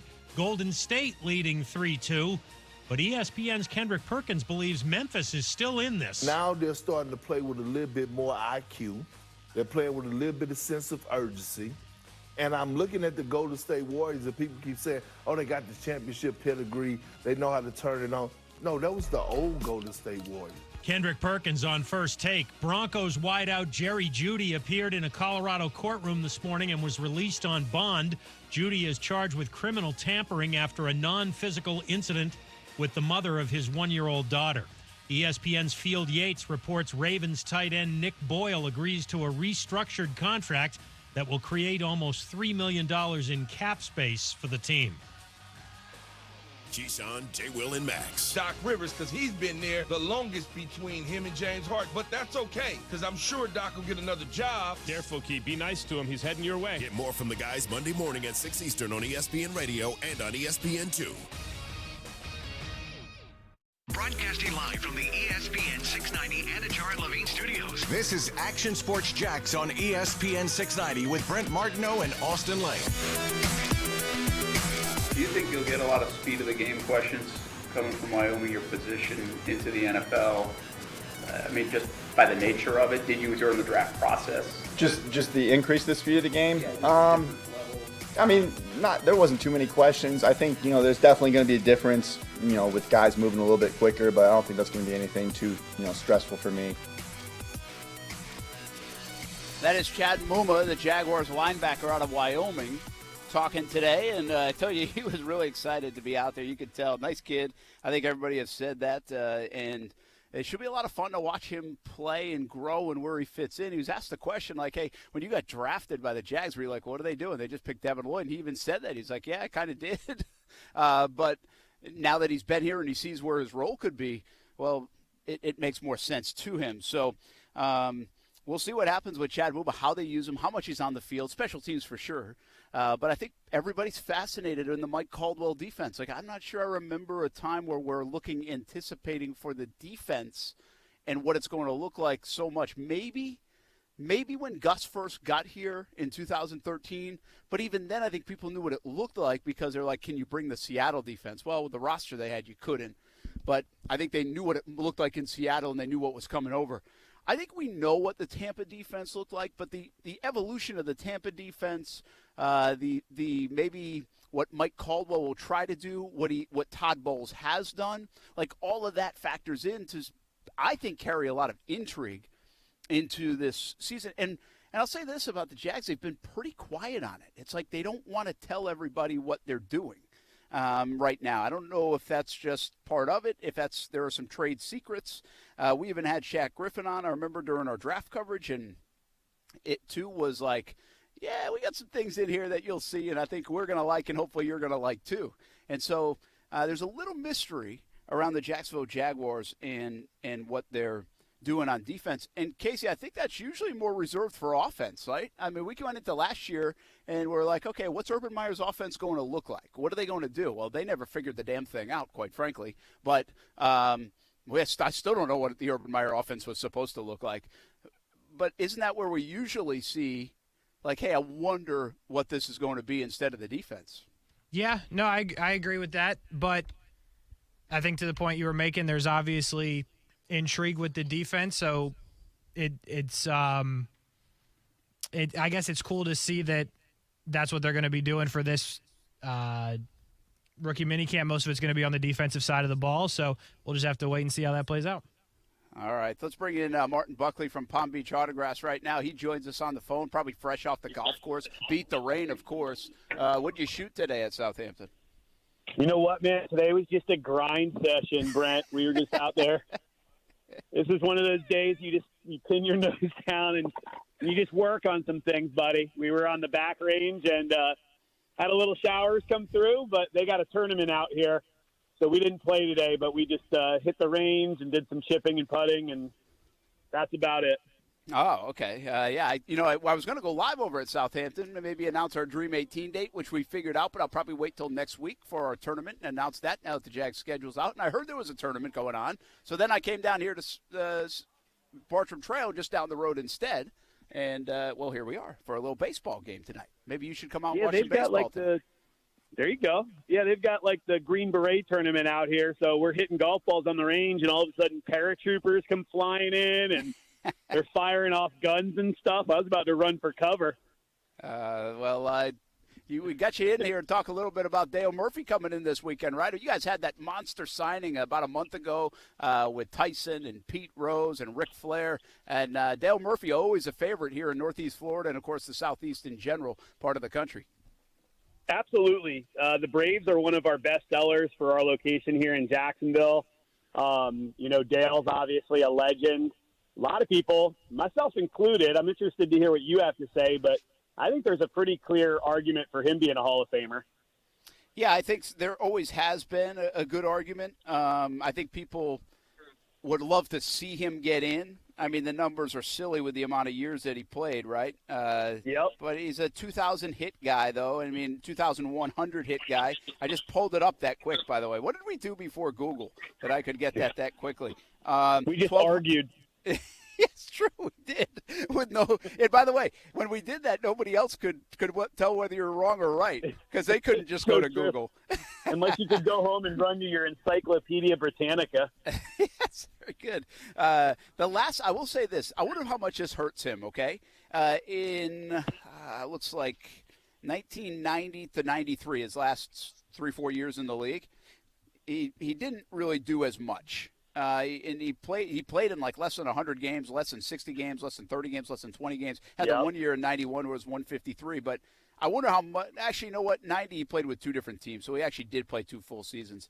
But I wonder, he had like this middle of his career that was just awesome. From 82 to 85, which included 36 home runs, 36 home runs, 36 home runs, 37 home runs. Did he not do that long enough to get into the Hall of Fame, I guess would be the argument, that he didn't play like that kind of ball for maybe like a 7 or 8 year stretch? Yeah, I think that's pretty much what you hear. I mean, I think he was like, you got it in front of you, he was like a 7 or 8 time All-Star or something like that. Oh, yeah, that sounds about right. So it's like you start looking at that, and then I think that the one thing, baseball's so pinned down on numbers, and he's like, I think he has 398. He's like 2 home runs away from 400. And you start to wonder if things like that come into play. He was on some really, really bad teams. And baseball is really, it gets tough with Hall of Famers. I have a feeling the Veterans Committee is going to put him in. Well, we'll see. Good guy, too, right? Oh, like, honestly, one of the nicest dudes. I mean, if you're a Braves fan and you like Dale Murphy and you haven't had a chance to meet him, honestly, make sure you come because you're going to leave with an amazing story. Guy's got a beautiful autograph for a guy that, pays people to write their names for a living. He's got one of the nicest ones, and he's just he's an awesome guy. He really is. One of the best, truly. Martin Buckley from Palm Beach Autographs with us here in Action Sports Jax on ESPN 690. That's a great – Arnold Palmer comes to mind when you think of great autographs, right? Oh, yeah. Every letter. Every letter. Who else? Give us some more. You just said Dale Murphy. Who else has, like, the clean autograph that you can actually make out? So I love when a signature is legible or if it's very, very artistic. So I've always my two favorite baseball signatures, and we got to pull Casey in for this too because I know he's chomping at the bit for his opinion on this. So I say for baseball, I say Mariano Rivera and Andre Dawson, beautiful signatures, just really, really every letter really, really cool, very, very artistic. And then for basketball, I've always liked Michael Jordan's. And for people that don't know, if you look at Michael Jordan's signature, if you look at his M, he makes it a 23, which I think is really cool. That is cool. Tiger Woods has a great signature. He signs his name the same way every single time. Who else has got some really, really good ones? Definitely, for me, it's always been Mariano Rivera. He's always been the leader in the clubhouse for me. That's it. Why now? Mariano's just super clean. That doesn't come to mind. I've seen Tigers many a times. You can make it out. I have seen Michael Jordan's that you're talking about, but I have not seen Mariano Rivera. Probably just because he's a Yankee, so I wouldn't even care to see it. But so what is it? Is it just like Arnold Palmer and the rest of them? Like really, you can make it out. He does a really unique M and an R, and then every single letter in between. When he does inscriptions, he just has beautiful handwriting. Like I said, I'm a nerd for this stuff. Obviously, is what I do for a living, and so I've always admired the people that really, really take pride. Because sometimes, some people they just they don't care. I'm paying them X number of dollars. They just want to crank through it as quick as they can. And be done with it. But Mariano takes his time. If he's signing for a fan at a baseball park or, being paid, his name, he doesn't have what we call an in-person signature. He just has his one nice signature. Tiger Woods is the same way. Tiger only signs his name the one way, whether he's signing for a fan in the parking lot or after a round or for upper deck. And, I love when there's a little bit of artistic sort of characteristic to it and as well as every letter. Martin Buckley with us from Palm Beach Autographs. Dale Murphy coming to the Avenues Mall on Sunday from 1 to 3. Avenues Mall, of course, you know where that is. Go to palmbeachautographs.com/signings for more information on that. Casey, we were trying to bring you in there. You got any clean autographers for us? I like Jeter's when it's on a big item because it's not like clean. You can't read it. Like you're not going to make it out if you don't know it. You probably don't know it. But when Jeter can do his autograph as big as he can, I like it. Richard Petty's one that you can almost always make out when you go into NASCAR. It's big and nice. And then I also beautiful signature. Yeah, absolutely. And then I also like Adrian Beltre's, which is not it's not super there's not a bunch of big, loops or anything like that. It's concise, but it's long. He fills up the item, which is something I can appreciate. Hey, Casey, did you know this about Petty? I've had the chance to do a couple signings with him, and I was telling him how much I loved his signature, and he took such pride in it. I don't know if you know this or not. He actually went to a handwriting course and took classes and figured out how to sign his name the exact same way. He does not move his wrist. He keeps his wrist perfectly still and went to a handwriting class to learn how to sign his name that way so that he could repeat it the exact same way over and over again. I did not know that, but that's awesome because it's such a good autograph. But that's crazy that he went to the lengths to make it right. But I guess you do what you got to do for your fans. I mean, how about that? We call this an educational program. That's an unbelievable nugget of knowledge there that he went to a hand. Listen, I've got the Sharpie in my pocket all the time just in case I got to sign autographs. But now I got to go to a handwriting class just to perfect it, huh? Now, do you let the fans know? Do you sign before the show or is it after the show? No, I sign after the show. See all these guys behind me? They're waiting. That's coaches too. Like they're waiting. Single file, and it's a single file, or Listen, you should see, like, it takes me until 1 o'clock to get home every night from TV. I mean, you should see the mob scene outside the station. I'm usually there. What are you talking about? Hey, who's big right now? When you go back to the signatures, I got to always mention this because my favorite thing that you guys had at Palm Beach Autographs, and I think you still do, is the late Dwight Clark. And I always bring this up to you, but like if we have new people listening and you've never seen this, go look at Dwight Clark, who has passed away from ALS, right? Yeah. And he caught the famous touchdown from Joe Montana. If you're really young and you don't know that, but he actually, on a lot of his autographs, I don't think this was all the time. You would know better, Martin, but he designed the play. Like, I'm not a San Francisco fan. I was not like this huge Dwight Clark fan, Joe Montana fan, but I just think that would be like a really cool autograph to have. He designed he participated in one of the most famous plays ever, and then he would design it on his autograph on some of the things that he signed, right? Yeah, so I'll tell you the story. It's pretty cool. He started doing it. What happened was Bill Walsh signed a piece for him, and it was of the catch, and gave it to Dwight as a gift and like a retirement gift. And he wrote on there, Coach Walsh drew out the entire play, offense and defense. And Dwight was doing an autograph show years and years ago, and he saw a young child with special needs, maybe about 10 or 15 people deep in the crowd. And so as he's signing autographs for everybody, he started thinking to himself. He told me the story because I got to know him very well. He was the best. He was one of my favorite dudes to work with. He was such a nice guy. And so I asked him how he started doing it. And he said he saw this girl and he started thinking, and then the Walsh piece popped into his head. So the child came up and he signed the autograph. And then on the other side of the item, I believe it was a photo of the catch, he started drawing the play. And the kid and the parents were so appreciative. And so then what happened was the next person in line said, "Hey, can you do that on my item? Hey, can you do that on my item? Hey, can you do that?" And so then for the rest of the signing, he had to do that. So after that signing, he said, okay, I'll do it, but, you have to charge an inscription fee. But that's how he originally started doing it. If you go to the website or if you go into the store, he's another guy that just had exquisite penmanship. And the way he drew that play out, I mean, it almost looks like it's printed. It's so nice. That's pretty cool. I love the stories. That's a great background story from the work that you do with Palm Beach Autographs. Go to palmbeachautographs.com to see more of that and find out about the Dale Murphy signing. Who is hot right now, man? I mean, is it Giannis? Was Ja Morant stuff in the NBA? Tiger's back. Nobody likes Phil. Has that taken a hit? I mean, like what's in the sports world right now that is? I mean, Brady's back, so that's going to always do stuff. But what is it?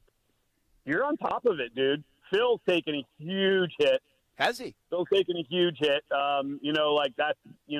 It's more just sometimes when things like this happen, we almost take it down in the stores because we're tired of hearing the same thing, so we'll just kind of like, all right, set the Masters flags to the side for a little while. Giannis, I love saying his last name, Giannis Antetokounmpo, is selling unbelievable. Kids love him. Obviously, he's such a huge fan favorite. He sells great. Steph Curry's kind of slowed down a little bit. He was popular for a long time. We do great with Brady. We get all the Brady products from Fanatics that has an exclusive with him. His price is outrageous, but, he's still a very, very big seller for us.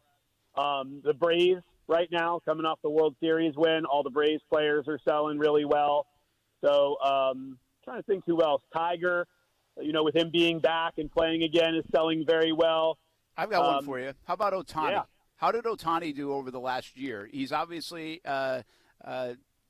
Japanese player, but he's doing something that Babe Ruth has only done, right? So It's not like – I don't know how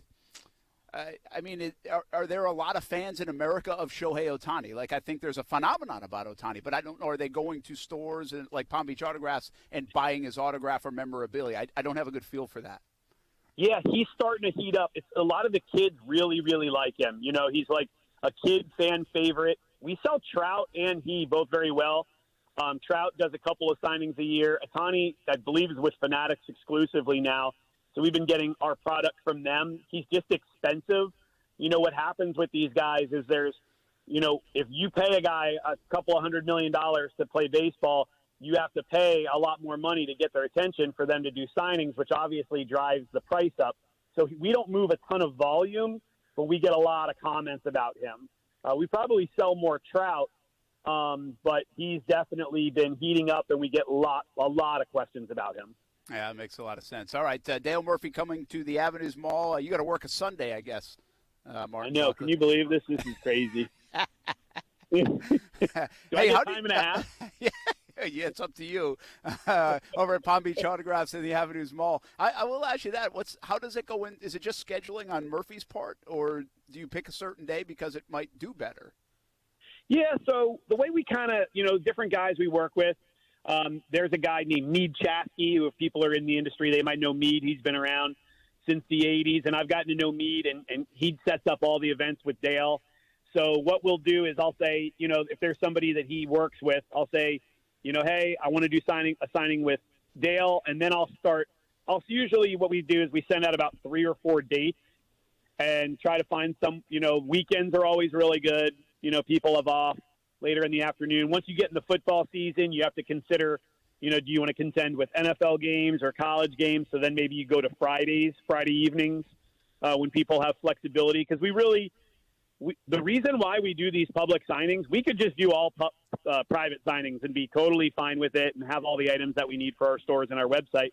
But we really like to do this to give people an opportunity to come and have the experience to get to meet these people, shake their hand, get a nice photo. For the people that came out to the Tyson, we're still having people come in from Tyson and Flair and Rose. Oh my gosh, that was so cool to meet them and shake their hand and get a photo with them. And, Pete Rose was telling all kinds of stories, and Flair was hilarious. And so, that's kind of the reason why we do it. It's an opportunity for us people have been so amazingly supportive, including yourself, when we really first started getting going. And to now we're at the point now where we are because of the support, primarily because of Northeast Florida. And so this is just an opportunity for our fans to come out and get an opportunity to kind of peek behind the curtain a little bit and get to meet these guys. All right, Martin Buckley, Palm Beach Autographs, Dale Murphy will be there Sunday 1 to 3 on the Avenues Mall, palmbeachautographs.com/signings for more information. I'm not going to let you go, and I got to bring Casey back into the fold here on Action Sports Jax on ESPN 690. I thought of this question this morning as I grabbed 2 Oreos for the road. And I think of the weirdest stuff sometimes. I think of the weirdest stuff. But I was thinking, I'm like a couple weeks ago, draft week, I think I ate like this whole package of Oreos, which I don't do that like very often. But during the week, I think I just had like 6 Oreos a day, or maybe 8 or 10 or something like that. And just like that was my go-to. And the funny thing is, I was thinking of it today, like I didn't eat Oreos as a kid, like at all. Like I'm not a big chocolate fan, and so I think maybe that scared me away from Oreos. But now, like I'll eat Oreos and I like them. But recently, like I'm eating them like a lot, like too much. Are you pregnant? I'm not. I'm craving Oreos, but I'm not pregnant. But so I was thinking, like, what food did you not eat a lot as a kid, but now you like devour? Oh, wow. That's a great question. Casey, I gave you a heads up on this, and I know you like food, Casey, so you better have a good answer. What does that mean? Well, you just told me yesterday that you like 3 parts of the day: breakfast, lunch, and dinner. That is true. Those are my 3 favorite parts. I listened to you, Casey. I appreciate. Not everything's a jab. You're the one that told me that. Well, I appreciate you, Brent. You did give me a heads up, and I did think about it. The answer is pizza. I didn't like pizza when I was a kid. I was a very picky eater. I ate like peanut butter and jelly every day that my mom packed me, and I took it to school. Didn't eat school lunch until like 5th grade. And, yeah, I didn't eat pizza till like middle school, and now like we had pizza last Friday, Brent, and you saw me eating it, so we've made it to that point, but I did not like pizza as a kid. I didn't like pizza, but you eat I know. What's wrong with you? I know, that's crazy. That's crazy. Did you not go to Chuck E. Cheese? I did, actually. I just didn't eat the pizza, but that's a good call. Like you grew up in the South. I know what mine is. I'll get to you. You grew up in the South, and like my kids, ever since we moved here, they love CC's Pizza. Like, do they even exist anymore? But, like, CC's Pizza, they would – if I give them the option of eating steak, ice cream, or CC's Pizza, they would go to CC's Pizza.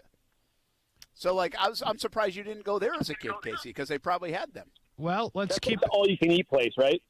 Yeah, it's all-you-can-eat for, like, $6. Let's keep in mind, Brent, I'm from Indiana. Oh, that's true. I think they do have them out there, too. but we went to one when we went and visited Notre Dame. No, our spot like that was Hungry Howie's. You know about Hungry Howie's? Yeah, that's a thing down here, too. Hungry Howie's, I got you. All right, Martin, I've given you enough time. I've stretched. I've stalled. What you got? You did a good job. So when I was a kid, my mom would boil Brussels sprouts, and I hated them. And I used to leave them on my plate, and she'd make me, sit in the at the dining room table until I would eat them all. But there was, no flavor to them, and they were awful. And I remember being I would just sit there. I'm like, I'm not going to eat them, and I'd have to, wait. I don't know if your parents did that to you. Oh, yeah. I couldn't have cookies after if I didn't finish. So my wife, she does Brussels sprouts in the oven and roasts them, and they're amazing. I love Brussels sprouts. That's actually a good one. That's good, man. I appreciate that. See, Brussels sprouts are pretty good. Either that or you're in the doghouse with your wife, one of the two, because you just got off the golf course. One thing about Brussels sprouts, though, they taste good. I like them, too, and they stink. They stink. Man, they smell up the whole house. It's awful. But they are good. You can't bring them to work and warm them up. No, you can't. All right. Yeah, that's true. All right, Martin Buckley, have a good Sunday out there with Dale Murphy at the Avenues Mall. Palm Beach Autographs is the place to go. Go out and see Dale Murphy, maybe a future Hall of Famer someday. Appreciate you jumping in, man. Appreciate you guys. Always great talking food and sports with you guys. You bet. Have a good one. That is Martin Buckley from Palm Beach Autographs. Pizza, Casey. That's interesting. Pizza. It's true, man. True story. Brussels sprouts a good one. Isn't it funny how people's habits change? It really is. Chocolate was I didn't touch it. Now I'll go near it, but I still don't eat a lot of it. I'm not, chocolate cake, no good. Chocolate ice cream, no good. Chocolate fudge, awful. Right. So I haven't changed to that degree. But almost anything else, I kind of like anyway. I liked a lot as a kid. I was not a picky eater at all. I was. But peanut butter and jelly, man. I wish Ty would just eat peanut butter and jelly. Yo, I was grinding those peanut butter and jellies, bro. I tell you what, the Uncrustables were cool. I'm not saying I didn't eat Uncrustables, but what I'm saying is I know how you feel. My mom would literally make the peanut butter and jelly every day, and I'd take it in a lunchbox. So I'm familiar with the Uncrustables, but homemade peanut butter and jelly for years, bro. That's awesome. Yeah. We are live at Bartram Trail High School. Big game tonight. Apopka against the Bears in the regional semis. A lot of good action in baseball and softball still to come over the next week or so. Good luck to all the teams out there. We'll be right back. Action Sports Jax on ESPN 690.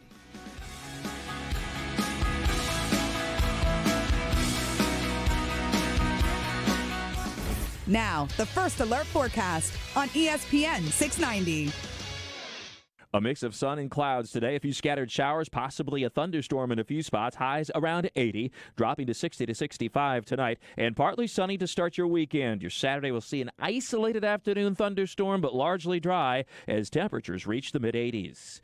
I'm Action News Jax Chief Meteorologist Mike Burrish. Join me today beginning at 5 p.m. on CBS 47 and Fox 30 Action News Jax.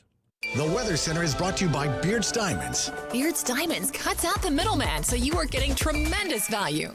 Walk into 904 Chiropractic and Injury Center, and it doesn't feel like you're going to the doctor's. Beautiful artwork of Jacksonville on the south side location, a laid-back atmosphere, and Rep Butler and his staff are really fun to talk to, and they are there to help you out. First-time appointments and adjustments, just $39 and maybe less pending your insurance. 904 Chiropractic and Injury Center. 3 locations, south side, St. Augustine, and the west side. Look them up at 904chiro.com. 3 locations, 904chiro.com. Voted best gift of the year for golfers by the ESPN 690 Golf Enthusiast Review Board. Want to make the golfer in your life love you even more? Order the 2022 ESPN Dream 18 card for just $69.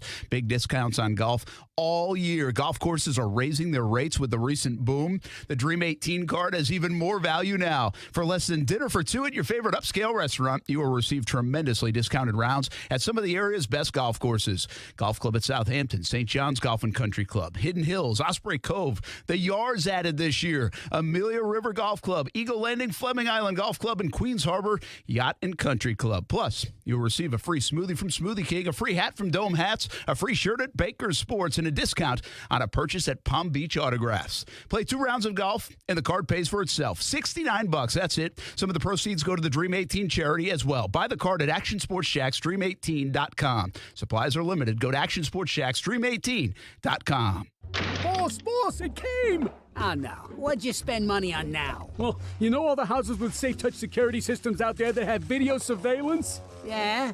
Well, what better way to not be seen on video? Behold, camouflage jumpsuits! You did what? Yeah, small for you and XXX for me. Wait, explain to me how camouflage is gonna get us past Safe Touch's crash and smash protection, the two-way communicator, the rapid response time. Boss, I'm not worried about getting into a Safe Touch house. This is just in case we have to pass one on our way to another house. Oh, well, that makes sense. Because, we gotta stick to the Crooks R Us golden rule. Stay away from Safe Touch houses. Yeah. I look good in green.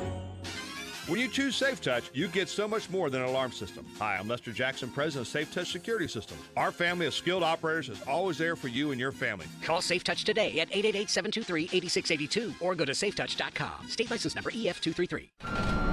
You're the one who protects the flock, and that requires an eye for detail. Because when safety and well-being are on the line, it's the details that can save lives. Even when no one else is watching, you see everything. Grainger gets you, and we're here for you, and all the ones who get it done with a wide range of safety products and solutions, plus board-certified safety consultants here to answer your questions. Call, click Grainger.com, or just stop by. Grainger, for the ones who get it done. Action News Jax at 5. Action, because it's live with investigators Emily Turner and Ben Becker knocking on doors, holding people accountable. News, because it's happening now. John Bachman and Tanika Hughes breaking the big important stories of the day. Jax, because it's super local. Chief Meteorologist Mike Burridge has the most accurate local forecast. Action News Jax at 5 is local coverage you can count on. Sometimes we push those health worries to the back of our minds, way back. But if chest pain, heart racing, or shortness of breath have been bothering you, bring them up front. Call a doctor. It could be a condition like atrial fibrillation. AFib can have other symptoms too and increases stroke risk about 5 times. This is no time to wait. A message from Bristol Myers Squibb and Pfizer. Learn more at notimetowait.com. Research shows listeners don't like it when ads interrupt their music. So to help you remember that Liberty Mutual customizes home insurance, we made this ad optional. If you want to skip this ad, remove your left earphone. Liberty Mutual customizes home insurance so you only pay for what you need. If you're missing this informative ad, you must love wasting your cash. It's the easy and smart way to save. Now it's all been said, so if that earphone was out, put it back in your head. Only pay for what you need at libertymutual.com. Liberty, liberty, liberty, liberty. We're giving away $1,000 5 times every weekday in the ESPN 690 Payroll Payout. Listen live weekdays at 8 a.m., 10, noon, 2, and 5 p.m. for your chance to win. This is a nationwide contest. Message and data rates apply. Get the complete rules now at ESPN690.com.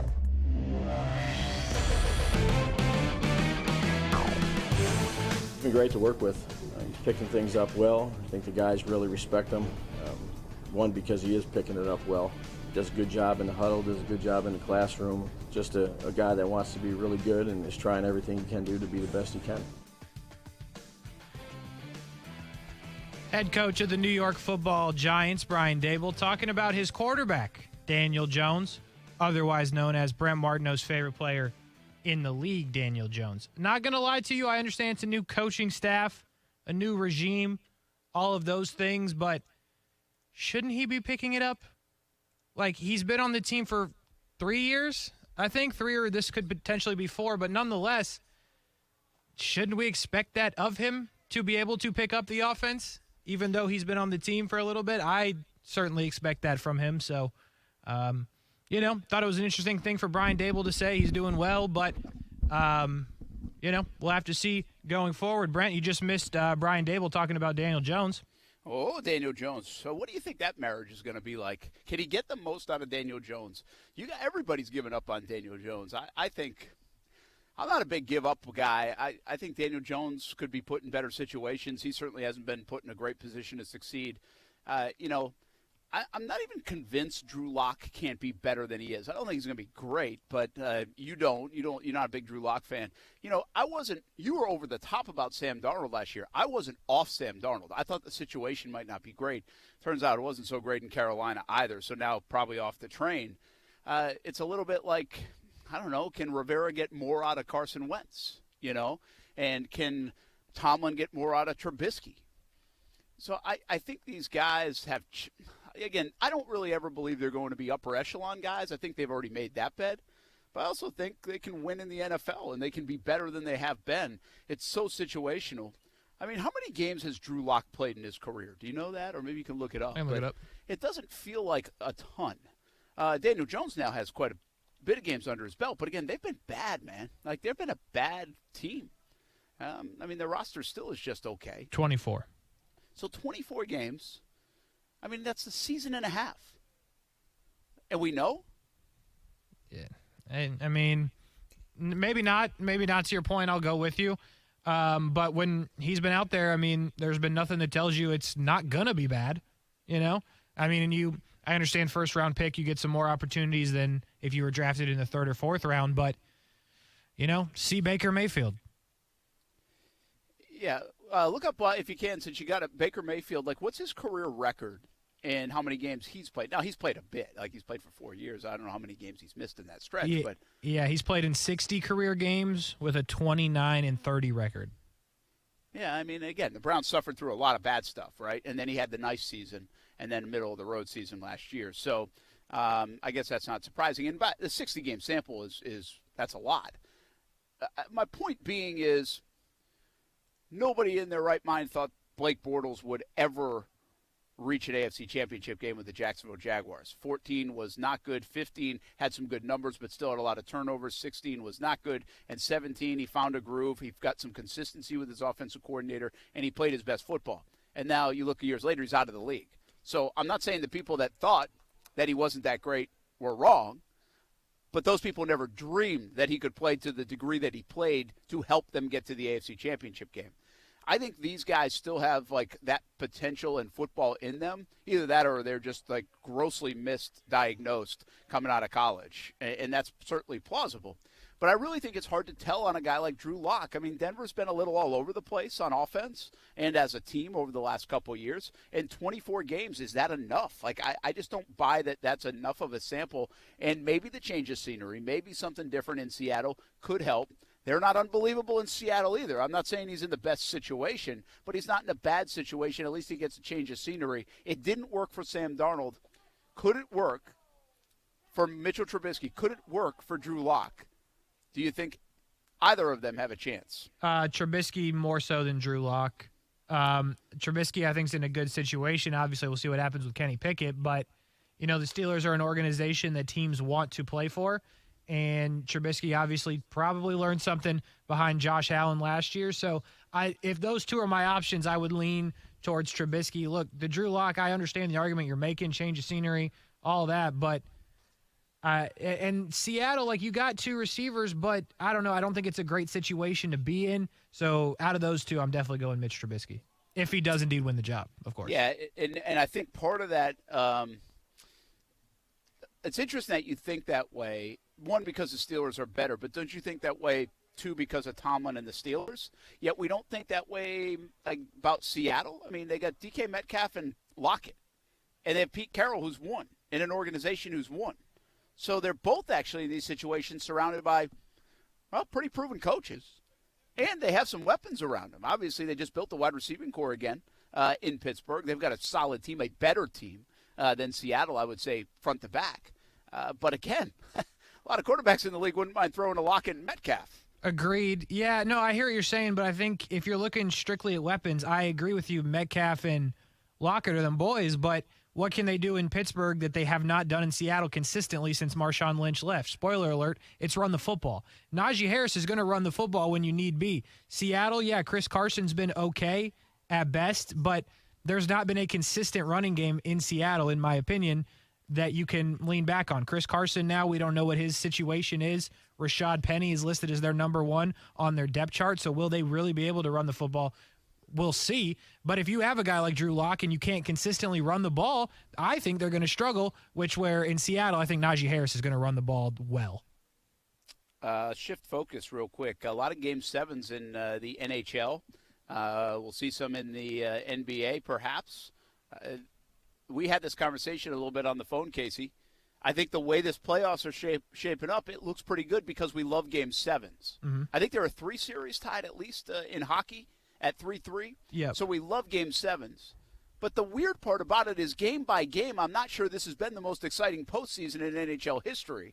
The Game 7s, though, can magnify it and also all of a sudden make it into a great series. Yeah, no, it's going to be awesome. You got 3 Game 6s tonight, which will guarantee to turn into more Game 7s, but you got 3 Game 7s on the weekend, Lightning included in that after winning last night. And, yeah, it's been weird. Most of the games, like the series are close, but it's been blowout here, blowout there. For the most part, like the Lightning played a close game last night. The Oilers did what they needed to do in a closer contest. The Flame-Star series has been pretty close throughout, but that Rangers-Penguins series has been all over the place. They'll play in Game 6 tonight, but there's nothing better really than playoff hockey, and then there's really nothing better than a Game 7, so you pair those two together. It's going to be – I think it's going to be pretty exciting, even if you're not a hockey fan. Maybe try – if you're going to try out hockey at any point in time, playoffs Game 7 will be a good spot. Well, this is like I think a cliches in sports that like I would buy 100% stock in, and hockey has like 3 of them. Playoff hockey is unbelievable. Mm-hmm. Doesn't disappoint. Like it never does.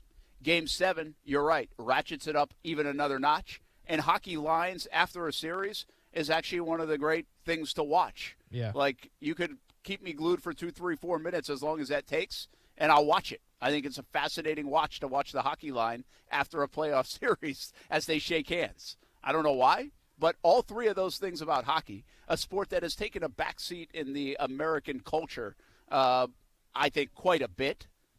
Maybe not as much as I think because of where we live, but I still think quite a bit, where you question if it's even one of the big 4 anymore in a lot of respects.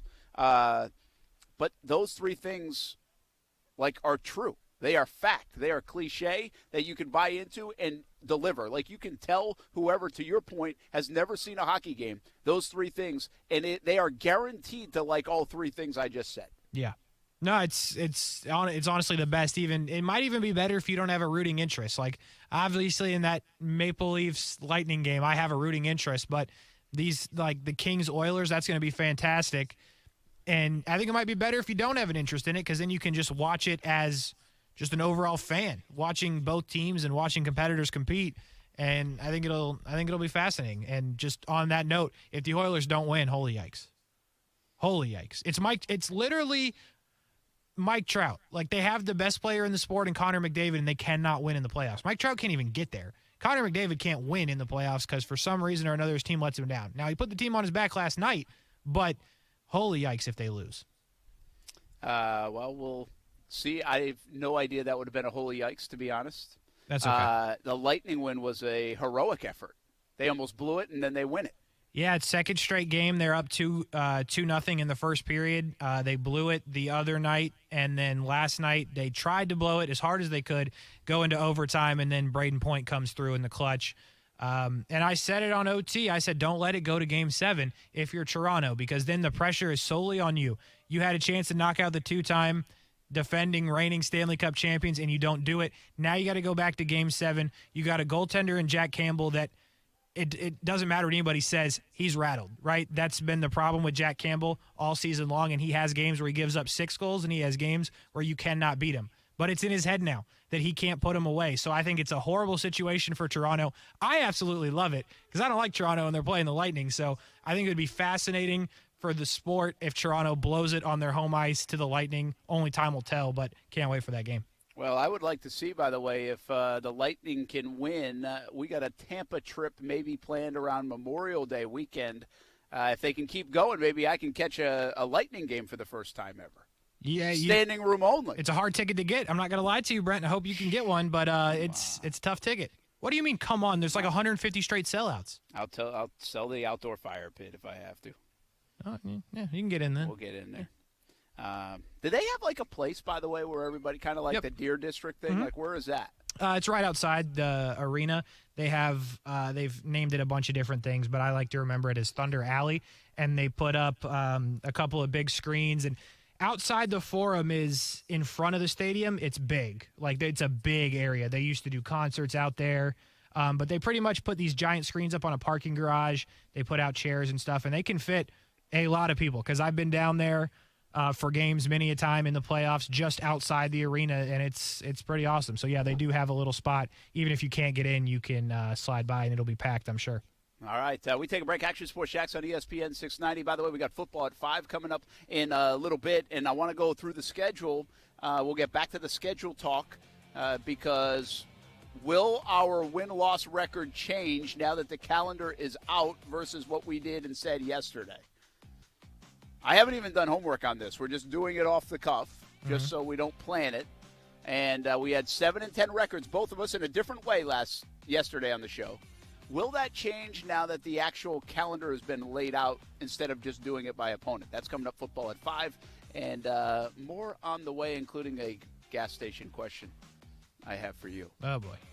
It's on ESPN 690.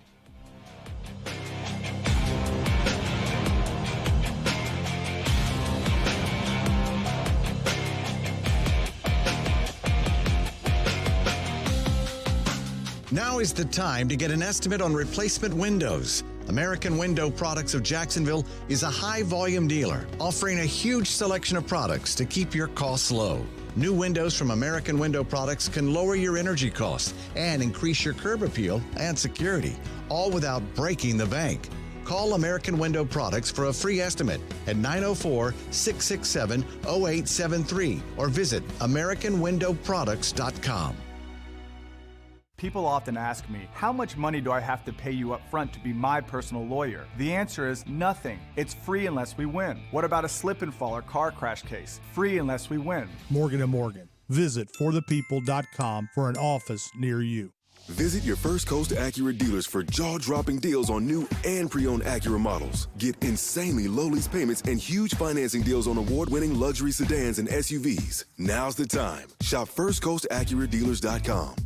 Voted best gift of the year for golfers by the ESPN 690 Golf Enthusiast Review Board. Want to make the golfer in your life love you even more? Order the 2022 ESPN Dream 18 card for just $69. Big discounts on golf all year. Golf courses are raising their rates with the recent boom. The Dream 18 card has even more value now. For less than dinner for two at your favorite upscale restaurant, you will receive tremendously discounted rounds at some of the area's best golf courses. Golf Club at Southampton, St. John's Golf and Country Club, Hidden Hills, Osprey Cove, the Yards added this year, Amelia River Golf Club, Eagle Landing, Fleming Island Golf Club, and Queens Harbor Yacht and Country Club. Plus, you'll receive a free smoothie from Smoothie King, a free hat from Dome Hats, a free shirt at Baker's Sports, and a discount on a purchase at Palm Beach Autographs. Play 2 rounds of golf, and the card pays for itself. $69, that's it. Some of the proceeds go to the Dream 18 charity as well. Buy the card at Action Sports Jax, Dream18.com. Supplies are limited. Go to Action Sports Jax, Dream18.com. Serving part-time in the Army National Guard has led to a lot of firsts for me. It paid for me to be the first person in my family to go to school. That education got me to the first day at my dream job, which I can still hold while I serve part-time. That job and the home loan benefits I got from the Army National Guard helped me buy my first house. I also know that I will be one of the first to respond if my community ever needs me. Sponsored by the Florida Army National Guard. Aired by the Florida Association of Broadcasters and this station. You're the one everyone looks to for answers. Come rain or shine, the job must get done. And you're the one who makes it happen. We get you, Jackie in Fresno, putting your employee safety first. And Manny in Chattanooga, whose local Granger team knows him by name. We're here for you and all the ones who get it done. With 24/7 customer support and access to product specialists to help you find what you need. Call, click Granger.com, or just stop by. Granger, for the ones who get it done. Get help managing your money for the life and years ahead. With Fidelity Income Planning, we'll look at what you've saved, what you'll need, and build a straightforward plan to generate income, even when you're not working. A plan that gives you the chance to grow your savings and create cash flow that lasts.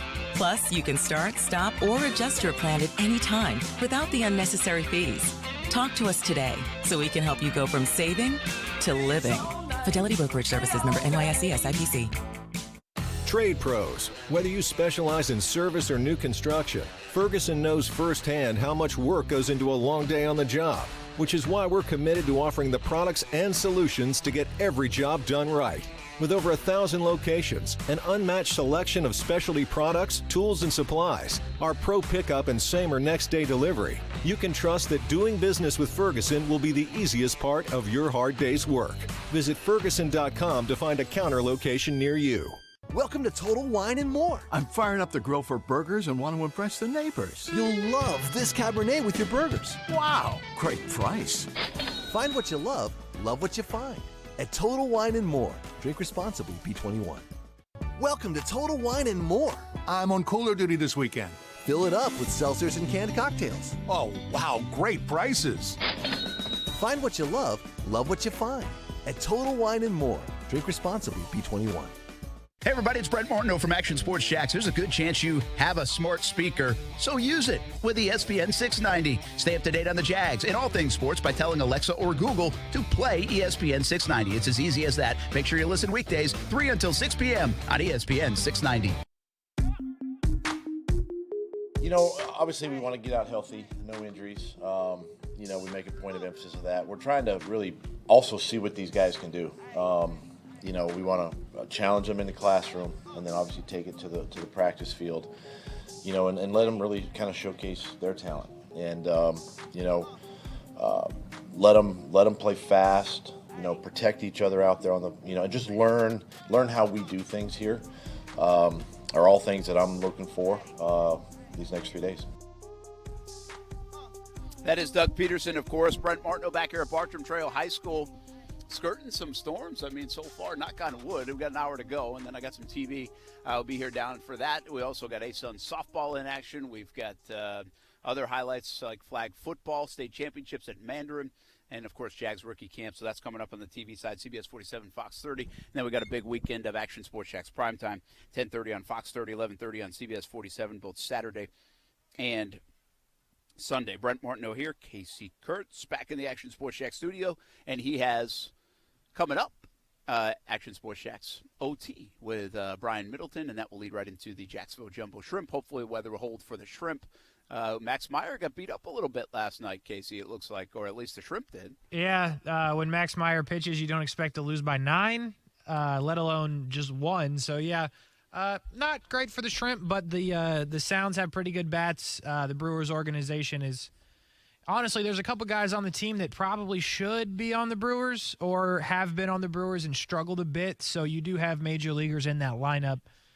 So that obviously doesn't help anything. But, yeah, hopefully they can dodge the rain tonight. I'm trying to watch some Tennessee and Missouri in softball in Gainesville, and it looks pretty nasty on the shot I'm looking at right now, in Gainesville at least. Oh, really? Yeah. Well, also the lacrosse is there, right?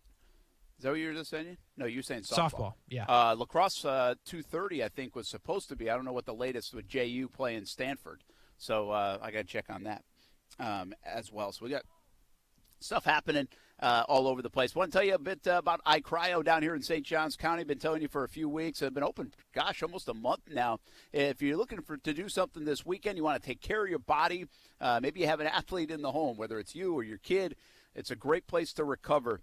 From the work week, from the athletic fields, from a run, compression and cryotherapy chamber. Go in there for a few minutes and you will feel so much better. We do it all the time.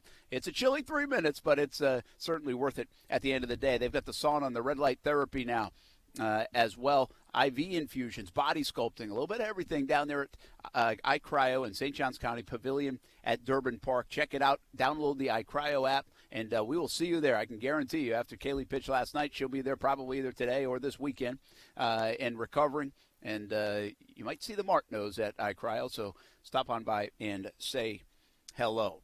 Casey, I've got a not serious question for you, but kind of a serious question. You know, I think of these random things like getting Oreos out of the pantry and what did I not eat as a kid that I eat more of now? Oreos was on my list. Pizza was on your list. It was.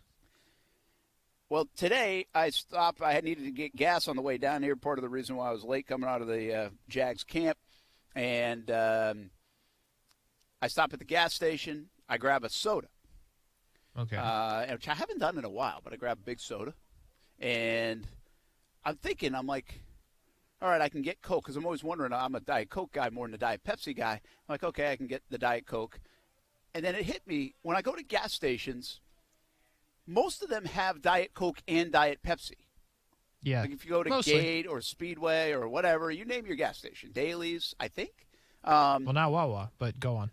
Oh, and Wawa does not? Wawa's just Coke? They have those, they have those Coke machines. Oh, where they have those the big screen. machines. Yeah. Okay, so, but the ones that have all the fountain soda. Mm-hmm. Like Circle K, 7-Eleven, yeah. Yeah, like they have both. They do. And I was thinking, I was like, well, in the sports world, I get it. The sponsorship, you're either a Pepsi or a Coke guy. You know, I understand that. From the Jags to Atlanta to other sports. But then I was like, well, if the gas stations can have both, then why don't, like, restaurants have both? Like, you go to McDonald's, I think it's Coke. You go to, I don't know if Burger King is, or Popeyes might be Pepsi or something like that. So I don't understand it. So I got to find that out. Like, if you know why, is it just like an exclusivity thing, but not the case with gas stations? Do they pay for both? That would be my guess. I would guess that if you're a gas station company like Racetrack or 7-Eleven, where you have, hundreds of thousands of stores and locations, it's probably worth it to pay for both, because then you have the best of both worlds. So that'd be my guess. And then in terms of the restaurant thing, I would think that's like an exclusivity, like you pay for the right type thing. I don't know how that works with soda. But I would think gas stations would want the most opportunity to serve people and what you want. That would be my guess. Yeah, so like I really have no idea. So I was hoping that like people listening to the show might have the answer, might know, because like I don't get how it even works. Like I don't know if you're McDonald's and you got 5 million McDonald's around the world, did they strike the deal with Coke, or does Coke strike the deal with them? So like who pays who? Yeah, that's a good that's a good part of this. What I can tell you is I worked at Auntie Anne's in high school, and we had like a company-wide Auntie Anne's deal with Coke. So, like, that's what we had. The Coke guy, for lack of a better term, brought us the Coke, and we put it in the machine, and our Coke cooler was a Coke cooler, literally, and we put then the sodas in it. So that was like an Auntie Anne's thing at the time. It might have changed. It's been a while. Yeah. Something crazy about just happened here. You're like, Auntie Anne's. I'm like, what the hell is that? And, well, that's because we called it Auntie Anne's back home. And so I'm an auntie, not an auntie. And so I was like, what is he talking about? Yeah, but then it registered. Yeah, the pretzels. Yeah, the pretzels. Pretzel place is good, too. So anyway, listen. We fancy ourselves as a sports show, a food show at times. Yeah. An educational show. Absolutely. And sometimes we like to make you think. I give you that assignment as you head home. Like, why do gas stations have both, but, like, the restaurants can't? Who's paying who? I'm going to have to look this up now. I didn't have time. I was just thinking of it on the way. But I'm hoping to get some help here because I don't understand it. Like, I understand it in the sports arenas. I get it. I understand it even, like, here. Well, Bartram doesn't have it. But a lot of the schools might be, like, Pepsi might join on with a school, right? Sure. Or Coke. Like, I get that. They're sponsoring stuff. But I think it's the only place you see, like, Coke and Pepsi together is at a gas station. Listen, I agree with you, but I think it takes a certain type of person to, like, really dive deep into this, and I appreciate the fact you're doing it. Yeah, I just have being really, that's what came up today while I was getting a soda. God, I think of weird things. I got to keep my mind off softball losses. That's what happens. I mean, I dissected 127 pitches for, like, 12 hours in a row, and then I went to Diet Pepsi versus Diet Coke. She threw 127 pitches? That feels like a lot. Not as much as the 17-inning game that we talked about yesterday, but I think that was a career high for Kaylee in pitches, and it didn't feel like it, actually. We were surprised to see that number, but that's a career high. By the way, that's like an average day for most. Kaylee's usually hanging in like the 80s, which is pretty low. But they'll make her work over there at Oakleaf, and they won the game 6-2. Bartram Trail getting ready to take on a Popka. Word is a Popka blew a tire on the way here. Whoa. So who knows if that game's even going to go on time, but hopefully everybody's okay, and we'll see some baseball tonight at Bartram Trail High School. Football at 5. What are the Jags going to do with this schedule? Win-loss record now that the calendar's out. That's next on ESPN 690.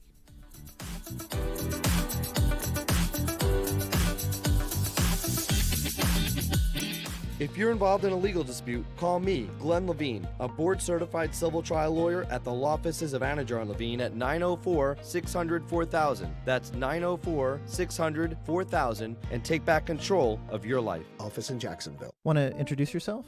Yeah, I'm Owen. I'm a cigarette. Do you like being a cigarette? No, I don't. Not really into killing thousands of people. Sorry, no filter. Right. What's your sign? Pisces? I'm a Cancer.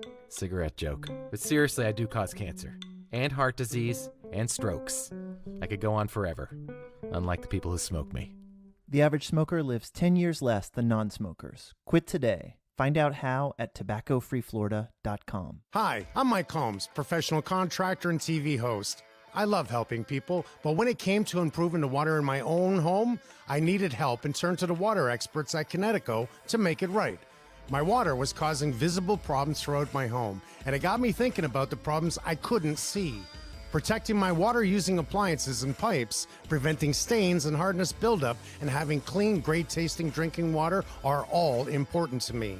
But choosing the right water treatment equipment can be tricky. That's where Connecticut comes in. A Connecticut water expert will test your water for free and recommend the system that fits your needs and budget. Improve the quality of your water and your life with the Connecticut Water Treatment System. I'm so glad I did. This year, CGC Water Treatment is celebrating 75 years in business. Call 904-552-1242 or visit cgcwater.com for your free assessment. CGC Water Treatment are proud partners of the Jacksonville Jaguars and your local independent Connecticut dealer.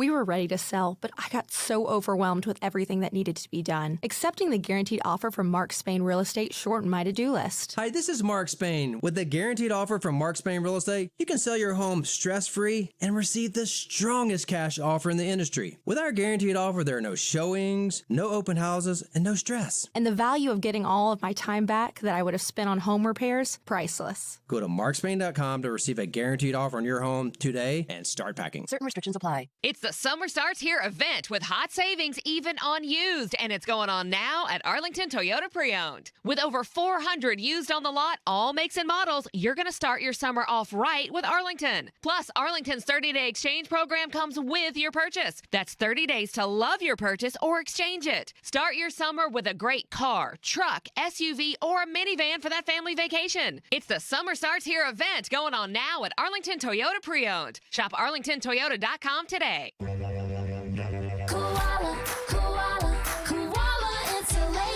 Hey, I'm Carrie. And I'm Bruce. We're the owners of Koala Insulation. Don't let the milder temperatures lull you into complacency. Fuel prices will continue to rise, as will your utility bills. Call us today and take advantage of our fall prices. We don't quote over the phone or just poke our heads up in your attic. We do a full evaluation to include attic ventilation needs as well as insulation. Give us a call at 904-679-6282 or online at koalainsulation.com.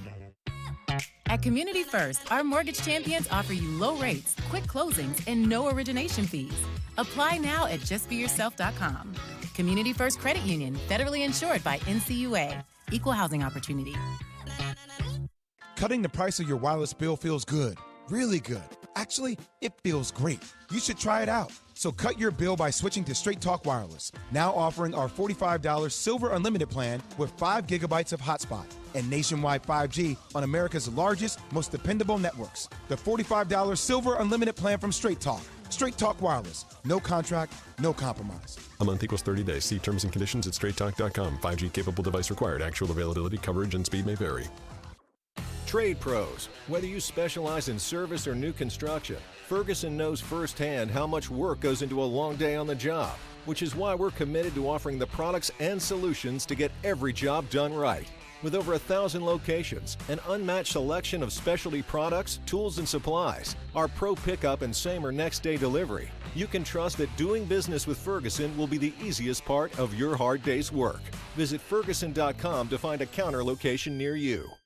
Broadcasting live from the ESPN 690 Anajar and Levine studios. Anajar and Levine Accident Attorneys. Call 904-600-4000. That's 904-600-4000. ESPN 690. Jacksonville's home for ESPN Radio. WOKV Jacksonville. Listen live everywhere you go on ESPN690.com. ESPN 690, a Cox Media Group station. Now, Your chance to win $1,000 with the ESPN 690 payroll payout. Text the word SAVE to the number 70123 before 15 past the hour. That's SAVE. Your next chance to win $1,000 is coming Monday at 8 a.m. This is a nationwide contest. Message and data rates apply. Get the complete rules now at ESPN690.com. Broadcasting live from the ESPN 690 Anajar and Levine studios. This is Action Sports Jax on ESPN 690 with Brent Martineau and Austin Lane. Oh, 100%. 100%. You know, he's so engaging right now. The communication is pretty incredible. The things that he sees on the football field, and even from the standpoint of, you know, hey, I like this play. This is what we did last year. I like this play. I like this concept. Is there a way that we can incorporate this in our offense? And so that's the dialogue that's going on right now, and this is the time to really, I think, embrace that. Ooh, that is Doug Peterson, Jacksonville Jaguars head coach. Was he? Must have been talking about Trevor there, I'm assuming, because I wasn't there for Doug today. Is that who he was talking about, you think? He was indeed talking about Trevor bringing some of the stuff that worked last year, the very few things that worked last year, and saying, hey, maybe we could put this in the offense, and Doug Peterson saying, yeah, bruh, we'll work on it. Yeah, that's interesting, right? I mean, I like the flexibility of that on the part of Peterson, to not be like, my way or the highway. And you kind of get the sense that it's not going to be like that. But some of those conceptual things, listen, nobody's going to recreate football, right? I mean, football's football. And so you might spin off some concepts, but you're going to run some basic stuff, and maybe that's what he's talking about. And, again, I know some people have poked fun over the time of one person in particular about, like, what people say about Trevor or Trevor on a microphone or how he makes everybody feel better. But, like that was a strong comment from Peterson about working with Trevor Lawrence. It just amazes me sometimes how impressed people are with him. And Doug Peterson's seen a lot of different players. He's seen a lot of been around a lot of different folks, and you get the sense that he's very impressed with who Trevor Lawrence is as probably a person, but also a football player. Yeah, absolutely. I think to your point, we dissected a lot of Trevor Lawrence press conferences because, frankly, that's all we had last year. But he's definitely an impressive dude, without a doubt. And Doug Peterson, I like the idea, like you said, that they're going to work together. This is not a one way, and they're going to go their separate ways and figure it out. But they're going to work together, find the common ground. And, yeah, I mean, look, Trevor's the one out there on the field. I know Doug Peterson was out there too, and he can probably respect the point of, I know this worked, and it's going to work if we just do it. So let's try to figure out a way to do it, and I'm sure they will. How about this? Well, hopefully they will. But you just said something that sparked my interest. This is a Doug Peterson offense, right? Like, we know that for a fact. Like, it's his offense. We thought Urban Meyer would have a big influence on the offense.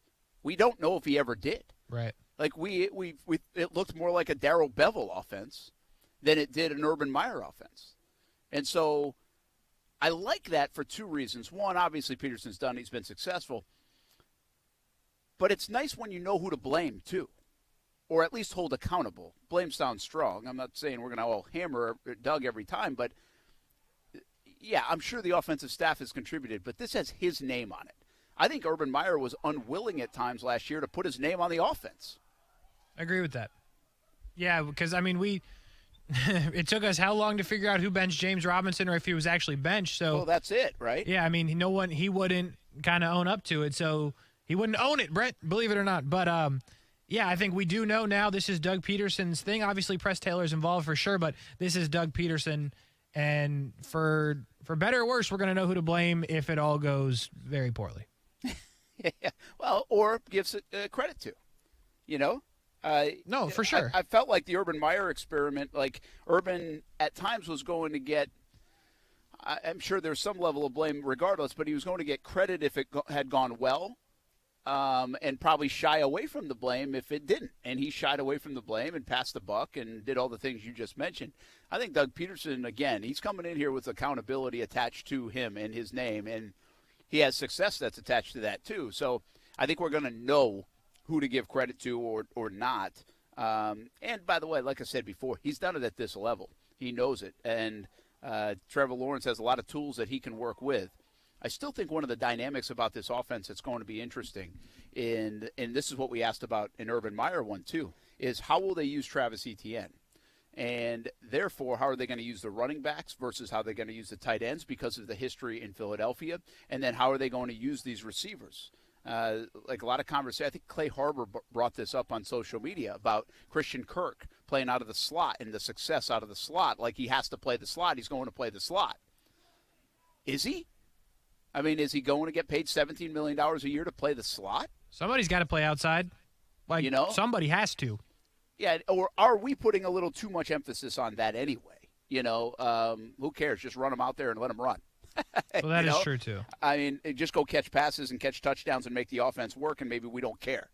But maybe all our dissecting is a little bit overboard. Possibility. Yeah, that is true. As long as you score, I don't care where you line up. Well, and I line don't up think facing Doug the wrong either. way. I mean, I don't care. And I think that's the fascinating part about Doug's success in Philadelphia is that the receivers were not these all-world, all-pro receivers stacking up numbers and numbers and numbers. The tight ends played a huge role. The running backs played a huge role. So I think Doug kind of agrees with you there. I don't care how it gets done. Just get it done.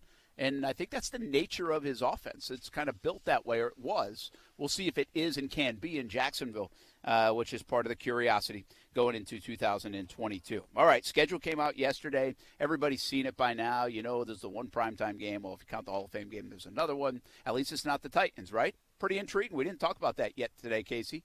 I like it. The Jets, the Jags, Thursday night in December. Where are these teams headed? That's a big point of emphasis for me.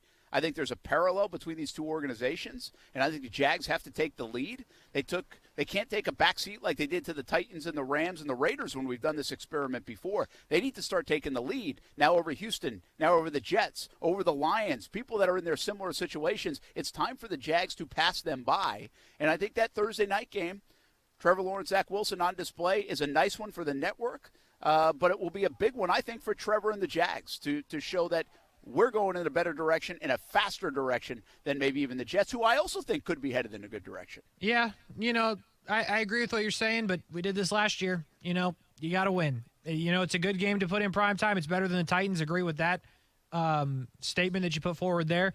But if you lose to Zach Wilson again, I'm not going to be able to handle it. Like, I'm just going to be honest with you. I've said some things about Zach Wilson. I think Trevor Lawrence is far and away better. The Jets have made moves. The Jags have made moves. This isn't all about the quarterback. I understand that. Can't lose to Zach Wilson again, Brent. You just cannot do it. Not in prime time, not on Amazon Prime, not on YouTube. You can't lose to Zach Wilson again right now anywhere for my money. Well, that'll be on CBS 47 or Fox 30, hopefully locally. So instead of Amazon, we think. We hope. We'll see. We don't know yet. Okay, so I do think that game's a big game on the schedule for the Jags. I think a game like Detroit is a big game on the schedule. I think Houston is important. Like, again, at the very least this year, get away from being the bottom feeder. You lose to Detroit, you lose to the Jets, you lose once or even twice to Houston, well, you might be picking number one again. And this thing is really not working if you're picking number one for 3 straight years, okay? Or 2 wild. or 3. Like, seriously, the Jags have to be out of the top 5 and probably out of the top 10 to make me feel good going into 23. At least you'll be able to trade it this time. Or you're taking Bryce Young, one of the two. Yeah, I mean, that's a good point. Maybe number 1 wouldn't be bad. Or C.J. Stroud. Honestly, 2, what are we doing? Number 1 would be really bad. It'd be horrible. Okay, so yesterday, here's what we did. For the first time ever, we tried this. I don't understand the phenomenon of why we wait until after the calendar is out to pick the wins and losses for the Jags. We knew the opponents like months ago. And so why don't we do it then? So yesterday on the show, we picked the win-loss record for the Jags based on opponent. Well, today on the show, we're going to see if we are a psychotic mess because we're going to pick the Jags record based on the opponent and the calendar matching up. Correct. We're going to go in order, yeah. Yes. So let's do it. You got a pen? You got a paper? You got something to write with? I got pen and paper. I already have the games written down, which ones are home, which ones away. I made 2 columns for each of us. So, yes, I'm ready. By the way, if you're watching on Facebook, YouTube, Twitter, or Twitch, shout out to Marcel Robinson and the wall that says it all. That's a heck of a graphic right there. Where else are you going to find that? On sports radio. You're not. Not in this city. Not in this city. Not in probably any city. Look at that thing. That's a thing of beauty, man. I mean, goodness gracious. Thanks, Marcel, for sharing that. All right, so we got the Commanders. Who got to eat a W? I'm going with the win. That's W for Commanders means a win for the Jags. Like, I like it over Carson Wentz. I'm going to go with it. I have a question, though. Is exactly the exact same thing we did with Houston. Are we, like, should we be more cautious after what happened last year? No, but I got something else. This is more dangerous coming up next. Is the fact that not only, you could – see, Houston was different. Houston was supposed to be awful. Washington's not like awful. Washington was good 2 years ago. Ron Rivera, a lot of respect. Carson Wentz, again, he wasn't terrible all year last year. He can still do something, and they have a good defense. So, like, Washington's going to be favored in that game. Yes. Houston, I don't think was. I think the Jags were. No, the Jags were favored, 100%. So it's a different scenario. And by the way, they got blasted. Like, the game was over in the second quarter. It wasn't like they just lost. They got blasted in the opener, and you're like, oh, my goodness gracious, right? Yeah. And so, but here's the trick, and this is where the calendar are the Jags. So I got the Jags beating Washington. You have the Jags beating the Colts in week 2 and going 2-0? Yeah, of course I do. They haven't won in Jacksonville since Thomas Edison invented the light bulb. 2-0. Say something. I don't think I do. Oh, Prince. I think the Colts will be out for blood in that game. Come on, bro. I think that's like the biggest game on their schedule in the first half of the year. Really? Man, no. Yeah. I hear what you're saying, but no. I'm just trying to be real. I'm just keeping it real here. Like, this is what I feel. Hey, let me keep it real quick, going back to the Commanders. I will say this with that game. Like, I think the Jags win, but the one thing the Commanders do really well is rush the passer. Yes. They have names you know. So if it doesn't go well in terms of protecting Trevor Lawrence game 1, there's definitely that Ike Ekwonu fan club is going to come back out as, if it doesn't go well. What's interesting about Washington, though, is they were very sluggish to start the year last year. And is that going to be a trend? Remember, we were like, where's that defense? I thought that defense was good. That's true. That's a good call. And so anyway, I got them losing the Colts, and then the Chargers, Eagles. I got them losses still to the Chargers and the Eagles. 2 L's, huh? Yeah, so I think the Jags are going to go 1-3 to start. Yeah, no, it couldn't be me, Brent. I got WW and then an L to the Chargers because Chargers, and I don't know why or how Doug Peterson's beating the Eagles. Like, I don't care how it happens. Doug Peterson is beating the Eagles. I think the Eagles are better. I think they'll be favored by potentially up to 10 points. I think the Jags beat them because of solely Doug Peterson, and they don't lose for that guy. That's how I feel. All right. I've got them beating the Texans and the Colts, by the way. I think they beat the Colts this time on the road. Okay. I have them beating the Texans, which, by the way, gives them a 1-2-3-4 in one start. And then I have them losing to the Colts on the road. I give you credit that you haven't changed your mind just off a 4-1 start for a team that's won 4 games in 2 years. Hey, man, I believe. I've got them beating the Giants, by the way, still. There's a 3-game win streak, which would be the first one probably since, 2017 for the Jags. Yeah, I now have them 5-2 after beating the Giants. I've got them losing to the Broncos in London and Russell Wilson, and, by the way, against the Raiders and the Chiefs back here at home. Yeah, I told you that's the stretch I hate because of the bye situation. I said that earlier. They lose to the Broncos. They get unlucky and lose to the Raiders. I think that's just a combination of things. And then I think it's an utter obliteration at the Chiefs before the bye. So now here's what's interesting. The Jags have had some success against the Ravens as well. Coming off the bye, they had won 3 in a row. They lost 3 in a row, at least on my picks. And I think they're going to win the next 2. Beat the Ravens and the Lions. Upset the Ravens. Interesting. I don't. If Lamar Jackson's healthy, the Ravens win that game, potentially big. I do have them beating the Lions, though. I don't care how many kneecaps were snapping. I think they're winning that game. I think they lose to the Titans and the Cowboys. Yeah, same. I wanted to give them an L or a W against the Cowboys, but I can't. I think they're going to beat the Jets, and I think they're going to beat the Texans. I'm going to say they're beating the Jets because they have to, but I got them taking an L against the Texans. Yeah, I was thinking about that too, to be honest with you. Because I almost had them beating the Titans in a game that doesn't matter down the stretch, but it's too hard to predict if that won't matter, and I'm not sure the Titans are going to be, as good as they've been. So they might need to win that game, so I'm going to give the Titans that one at the end of the year. Yeah, they've beaten the Titans.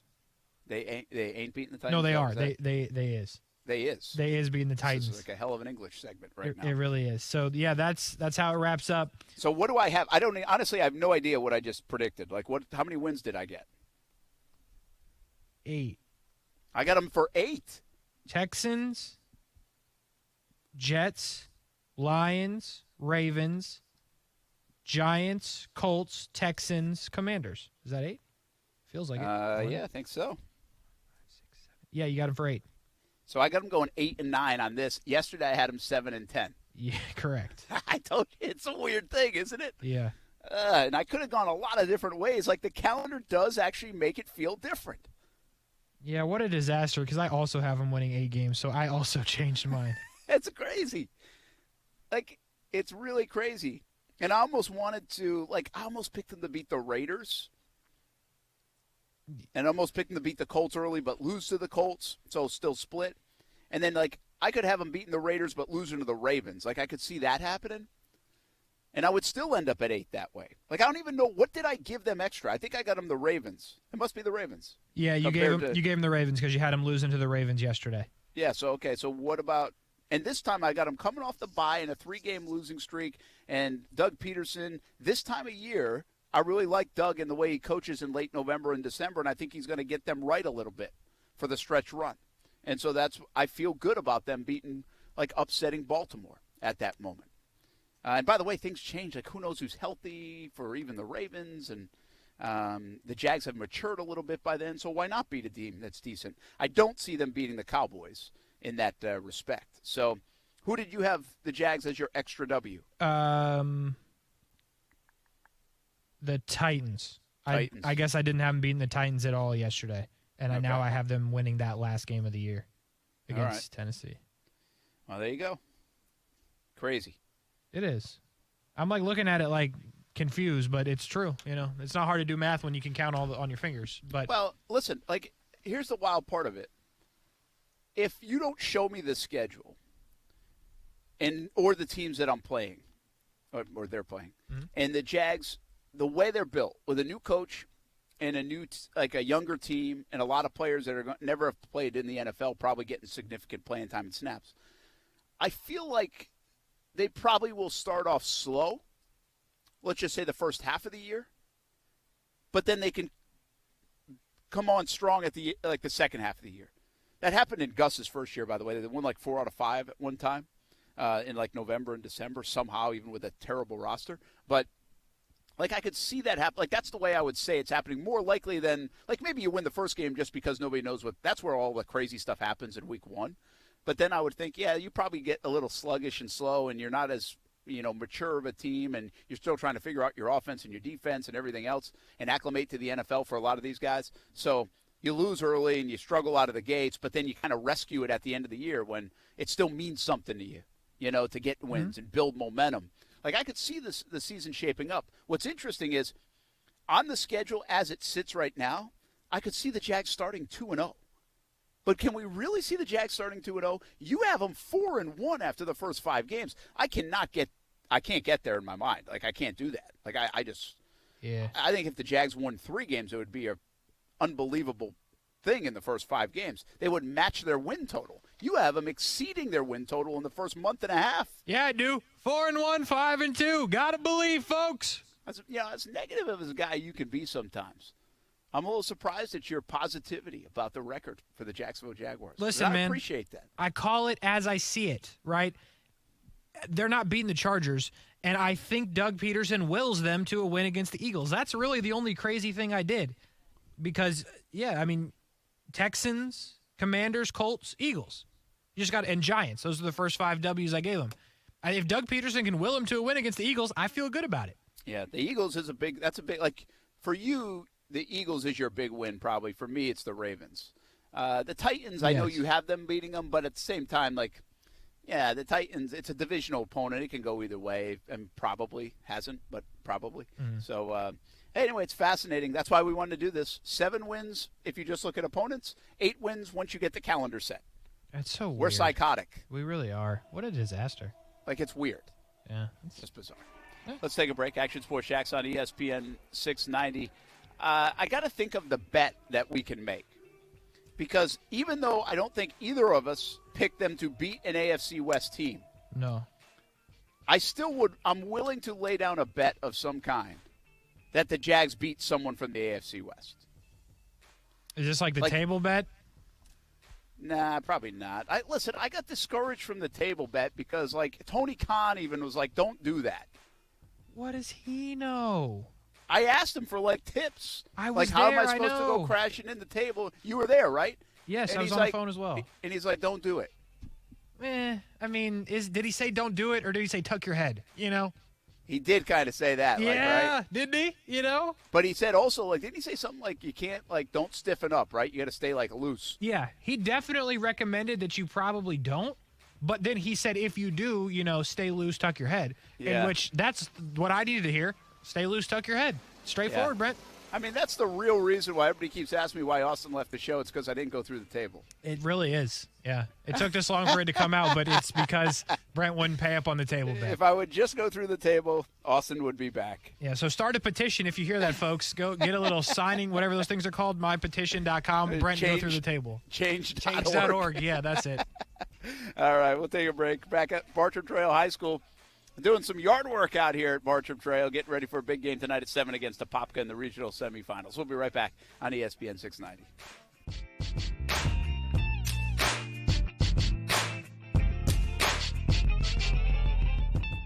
Now, the First Alert forecast on ESPN 690. A few showers and possibly a rumble of thunder, especially inland through this evening, and then clearing skies overnight and dropping into the low to mid-60s. Partly sunny for your Saturday. An isolated afternoon thunderstorm, but most spots stay dry as temperatures reach the mid-80s. From the CBS 47 and Fox 30 Action News Jax First Alert Weather Center, I'm Chief Meteorologist Mike Burrish. The Weather Center is brought to you by Beard's Diamonds. Zero hassle, zero pressure, zero middleman. Just great deals only at Beard's Diamonds. Visit your First Coast Acura dealers for jaw-dropping deals on new and pre-owned Acura models. Get insanely low lease payments and huge financing deals on award-winning luxury sedans and SUVs. Now's the time. Shop FirstCoastAcuraDealers.com. ESPN 690 is home for the Florida Sportsman Fishing Show hosted by Captain Rick Riles. Tune in every Saturday morning from 7 to 9 a.m. to find out what's biting now. Fishing so fresh, you can almost smell it. At Progressive, you can get 24/7 protection, even if you break the space-time continuum. Ted, wake up. Huh? You look exactly like me. I am you, Ted, from the future. You need to call Progressive. What? Why? Well, they have 24/7 protection when you bundle your home and auto. And my teleportation cube just smashed into your car. Wait, you crashed into my car? Technically, it's our car. Progressive offers more than a great price when you bundle home and auto. We offer round-the-clock protection, which literally means anytime. Coverage from Progressive Casualty Insurance Company, affiliates, and third-party insurers, and subject to policy terms. Bundle discount not available in all states or situations. The future will be amazing, and that's all well and good. But what about today? You can feel the rush of a 400-horsepower Nissan Z, or climb to new heights in the all-terrain Nissan Frontier. Light up the road in the all-electric Nissan Ariya that feels like a sci-fi dream come true. The future will be great, but today is made for thrill. All you have to do is get in a Nissan and drive. 2023 Ariya and Z not yet available for purchase. Expected availability is this spring for 2023 Z and this fall for 2023 Ariya. Here at Total Wine & More, you'll find what you love and love what you find, especially our totally low prices. I'm firing up the grill for burgers and want to impress the neighbors. This bourbon has a smoky flavor that'll go great with your grilling. Nice. Wow. And look at that price. Well done. I prefer medium rare. Your neighbors will love it. Find what you love what you find. Only at Total Wine & More, with the lowest prices in Florida. Drink responsibly, B21. Jose, how much longer till this dough's ready? No one can bake gluten-free vegan goodies better than Surrey. Wait, both Jim and Marion's last days are the same day? But he needs to whip up a new shift lead without interviews burning his time. Gotta get interviewing before my calendar is cooked. Oh, can you stop? Indeed can help him hire great people fast. I need Indeed. Indeed you do. You can schedule and conduct virtual interviews right from the Indeed dashboard, so you can stay organized and connected all the way to the hire. Visit Indeed.com/credit and get $75 towards your first sponsored job. Terms and conditions apply. Hi, this is Joe Cordell with the law firm Cordell & Cordell. When the prospect of divorce becomes a reality, you need a partner that you can count on. If you're a man in this situation, consider contacting Cordell & Cordell. We've helped men navigate complex legal matters for 30 years. Contact Cordell & Cordell to schedule an appointment with one of our firm's Jacksonville area attorneys. Offices in Jacksonville and by appointment only in Ponte Vedra Beach. Online at CordellCordell.com. Lisa Cargis, Florida resident partner. Joseph Cordell, licensed in Missouri and Illinois only. Southern Recipe Pork Rinds. Southern Recipe pork rinds have the bacony crunch you crave in a protein-packed, low-carb snack. They're the pork rind that tastes best for just about any event. Southern Recipe pork rinds are also low-sugar, gluten-free, and naturally loaded in collagen, so it's a no-brainer. Get through the daily grind with Southern Recipe pork rinds at southernrecipe.com today. Southern Recipe pork rinds. Available in the snack aisle at your local racetrack today. Voted best gift of the year for golfers by the ESPN 690 Golf Enthusiast Review Board. Want to make the golfer in your life love you even more? Order the 2022 ESPN Dream 18 card for just $69. Big discounts on golf all year. Golf courses are raising their rates with the recent boom. The Dream 18 card has even more value now. For less than dinner for two at your favorite upscale restaurant, you will receive tremendously discounted rounds at some of the area's best golf courses. Golf Club at Southampton, St. John's Golf and Country Club, Hidden Hills, Osprey Cove, the Yards added this year, Amelia River Golf Club, Eagle Landing, Fleming Island Golf Club, and Queens Harbor Yacht and Country Club. Plus, you'll receive a free smoothie from Smoothie King, a free hat from Dome Hats, a free shirt at Baker's Sports, and a discount on a purchase at Palm Beach Autographs. Play 2 rounds of golf, and the card pays for itself. $69, that's it. Some of the proceeds go to the Dream 18 charity as well. Buy the card at Action Sports Jax, Dream18.com. Supplies are limited. Go to Action Sports Jax, Dream18.com. ESPN 690 just wrote a check for another $1,000. It's the payroll payout, and you can be cashing in on any one of the 5 chances we're giving you every weekday. Listen at 8 a.m., 10, noon, 2 p.m., and 5 p.m. for your shot. This is a nationwide contest. Message and data rates apply. Get the complete rules now at ESPN690.com. If you're like me, you've watched the housing market boom in Northeast Florida. Everybody's talking about it. You can just tell people are trying to sell their house potentially, or at least looking into it, right? It makes you think about taking advantage of the market if you're selling. What if you could sell your home and just skip the hard parts? You can at opendoor.com. We've changed how we do so many things in our lives. Well, this is the new way to sell your home. Go to opendoor.com. Go to the website, answer a couple minutes worth of questions. They send you an offer if you're eligible. That's simple. Moving next month, next year, or maybe you're just thinking about it because of the hot market. Try opendoor.com. It's easy. Skip the hassles and hurdles of listings, showings, and potential obstacles along the way. All you got to do is sell it to Open Door at opendoor.com. Hundreds of thousands of homeowners are requesting offers. Why don't you be the next one to do so? Sell your home and skip the hard parts. Get your free offer at opendoor.com/myoffer. Offer eligibility varies. Open Door is represented by Open Door Brokerage Incorporated, license 02061130 in California, and Open Door Brokerage LLC in its other markets. Action. Oh, you got us. Okay. Welcome back. Action Sports Jax on ESPN 690. We're both so excited for this segment, we wanted to welcome you back. Did you see the breaking news, Casey Kurtz, just happened moments ago? It's probably, I saw different breaking news. Do you want to go first? Well, I saw, are you going Phil Mickelson or Jarvis Landry? I was going Jarvis Landry. Yeah, that's interesting, too. I want to get to that, but I think this one is fresher. Yeah. 12 minutes ago, the PGA Championship tweeted out. Thanks, John Bachman, for sharing. We have just been informed that Phil Mickelson has withdrawn from the PGA Championship. Phil is a defending champion and currently eligible to be a PGA Life member, and we would have welcomed him to participate. We wish Phil and Amy the very best and look forward to his return. So why? Like, he can participate. This isn't like the PGA Tour saying no, even though they've denied, right, the Saudi League release that people are trying to get. And they're saying, Jay Monahan, the commissioner, I think came out in the last week, said we're not doing that. And but this has nothing to do with that. This is more, in my estimation, does Phil just not want to deal with the noise? Yeah, I mean, it certainly seems that way. Obviously, like you said, he can play.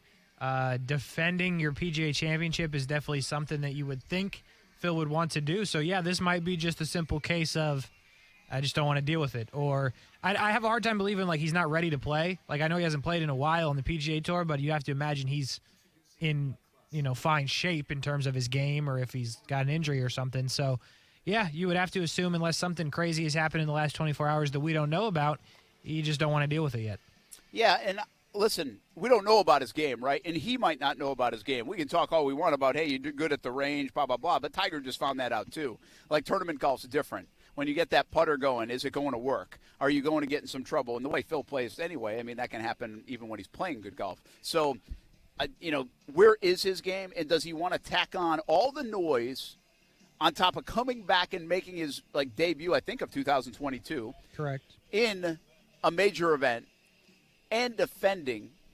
Does all that add up to be a good thing? I talk this a lot of times. So whether we're talking about youth sports, whether we're talking about your workplace, whether you're talking about quarterbacks in sports or players in sports in general, athletes, you want to be put in a position to succeed. And sometimes workplaces don't do that. Sometimes professional teams don't do that. Sometimes youth sports teams don't do that. And many other facets of life don't do that. But the best thing you can do is be put in a position to succeed, and then it's up to you to try to go make the best of it. Well, I wonder if somebody's advising Phil here, why are you coming back? What's the point? What are you doing? You haven't played in forever. There's no way you're going to defend the title. It was a one-off thing. Is there more to lose or gain here over the next week? And the noise, and the distraction, and the press conference, or denying going to the press conference. He's already lost a lot of sponsors in the last year. I think he's lost a lot of favor in the last year. And I'm just not sure there's much to gain for Phil Mickelson by playing in the PGA Championship. Defending your championship sounds great. Of course, everybody wants to do it. But let's be real. Phil Mickelson isn't winning the PGA Championship. This isn't Tiger in his heyday, Phil in his heyday, Brooks Koepka in majors a few years ago. This isn't Justin Thomas right now. He is not winning again. It was super fortunate that he played really well for 4 days, was able to pull it off. It was amazing. He's not doing it again, Casey. So, I think it's a fair question to ask if I'm Phil, if I'm Amy, if I'm anybody associated with Phil. What are we doing here? What's there to gain? What's the end game? What are we going to come out of here in a week after the PGA Championship and say, well, I'm glad I did that? I'm not sure the answer is anything for Phil. I hear what you're saying, but I think, what does he have to lose? You said what you said.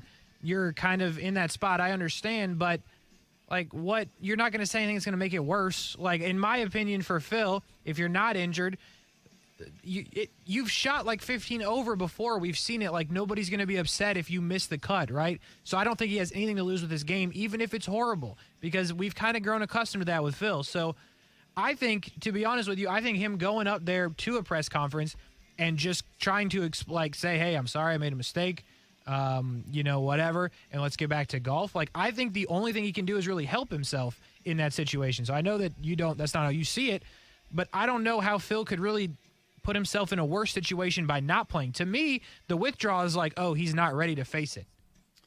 Well, so you just did two different things there. In I don't know if you realized you did, but you brought up two different points. The news conference where he could help himself, right? Or nothing could get any worse, Phil. It's already bad enough. I'm not sure I believe that. And I think right at the end you said, well, is he not ready to face it? Well, that's where it might really be at. Is he not comfortable going out there and being genuine about what's going on? Because really, there's no end game yet in sight for Phil. Is he definitely not playing in the Saudi League?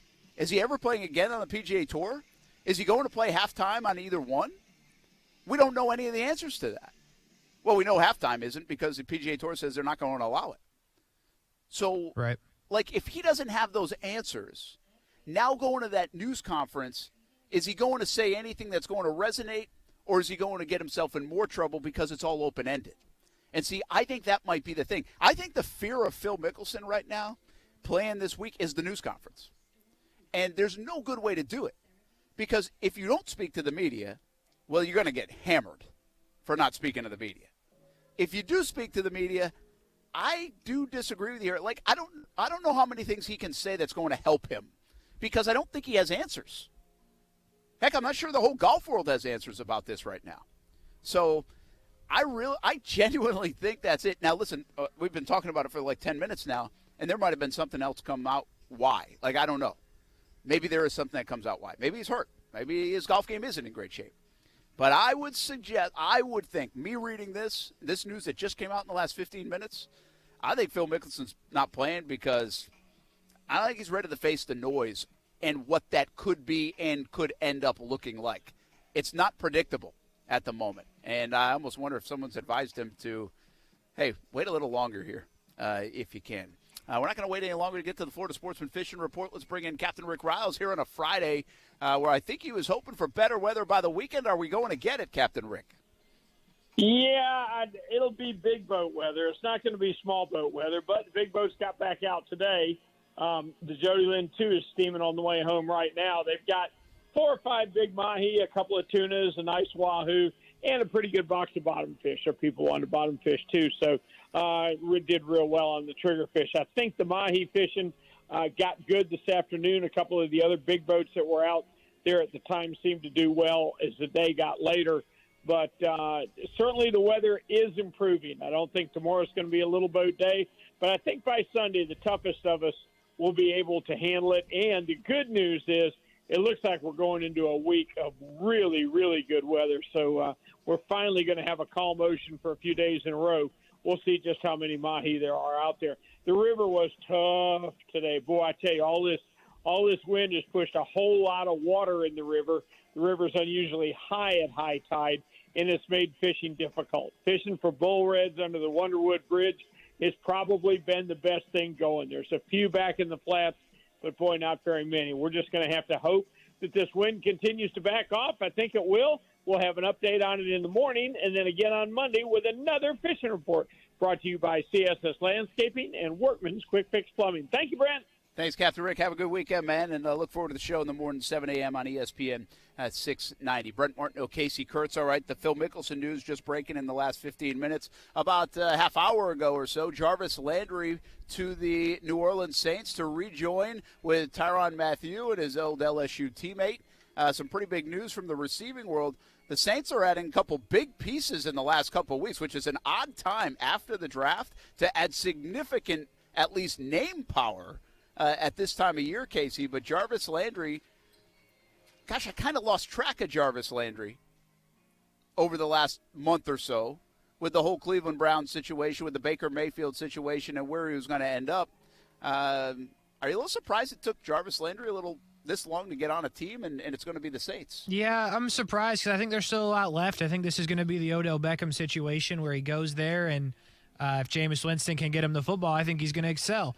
The Saints have now done some things that on offense are pretty good. I think last year it was like, hey, who is he throwing the ball to? I'm picking up dudes for the Saints that I have never heard of that are playing wide receiver. And now you're looking at potentially Michael Thomas coming back. You now have Jarvis Landry, and then they dropped to Chris Olave, I do believe. So now all of a sudden that's pretty good. And then obviously we don't know what's going on with Alvin Kamara, but it's just like you said, like it's weird to see people add after the draft, but doesn't that make like the most sense? You know what you got in the draft. Like I know nobody's really waiting that long, but after the draft, you know now what you have, you know what holes you have, and then you can go make the moves. And either they got really lucky that they needed a safety and one was out there, and they needed a receiver and one was out there, or this was the plan the whole time. So either way, maybe that becomes more of a thing, signing free agents after the draft. Yeah, I mean, I guess. And these guys are in different situations, right? Odell Beckham Jr. is still out there, right? Coming off the ACL? Yeah. And so he'll be a late guy. Somebody will add him. But, I mean, you just said it now. Like, listen, I'll be honest. I just tweeted this out, and I just, in full transparency, like, I think the Saints were in a weird spot. I think the Saints, I wondered, okay, should you really try to rip it up now? Breeze and the Winston stuff, and now the coach with Peyton. I mean, how much was that a factor? You keep a lot of it in line. You're good, but you're not great. You're up against the cap. I think they were at least. Oh, yeah, they were. Yeah, big time, right? So, but now you look at it, and like you say, if you just say it from that standpoint, they already have a good defense now. Oh, yeah. Like their defense is strong, and they add Matthew to it. But now you look at the offensive weapons, and you've got Landry, Thomas, who, gosh, you got to think he's going to finally play some games this year, and Olave, and Kamara is a big one now. What's going on with Kamara, we don't know. But let's just, for the sake of it, for the depth chart, say they got Kamara too. Heck, that's a heck of a trio on the outside, and Alvin Kamara is a special player. Yeah. So the Saints, I mean, I could see a pretty good buzz there in New Orleans about the Saints more than I ever thought there would. Like I thought they were in a pickle spot. sometimes as an organization you get like, okay, should we rebuild this thing or should we go for it? And I think they were like, I don't know which way to go. Well, now it appears like they're more in go-for-it mode, even with Winston, right? Yeah, so, I think, by the way, it'll be interesting with Winston because, like, number 1 overall pick at a point. So, like, if Jameis can find it, he's talented, no doubt. He's just throwing it to the other team one too many times. If he stops doing that with that defense, Saints might be good. Like, there's an opportunity for that. Jameis is under the radar for sure, but if he finds that talent, they might be good. Well, it's like we had this conversation a little earlier in the show, right? We've got people in the NFL that there's not a lot of faith in. Trubisky, they have a good team around them in Pittsburgh, a good team, not a great team, but they also have added to the receiver room. So he's throwing to people that, like, he didn't have that receiver room in Chicago. Right. And now you go to Drew Lock, who, again, they had some good receivers last year, but he hadn't played a lot of football, and he's going to a good organization, a good coach, a proven coach, and he's got Lockett and Metcalf. And who knows? I mean, that's not a bad duo to throw to. Well, you can add Jameis into the mix. Now, more people were higher on Jameis than Drew Lock or a Trubisky to start with.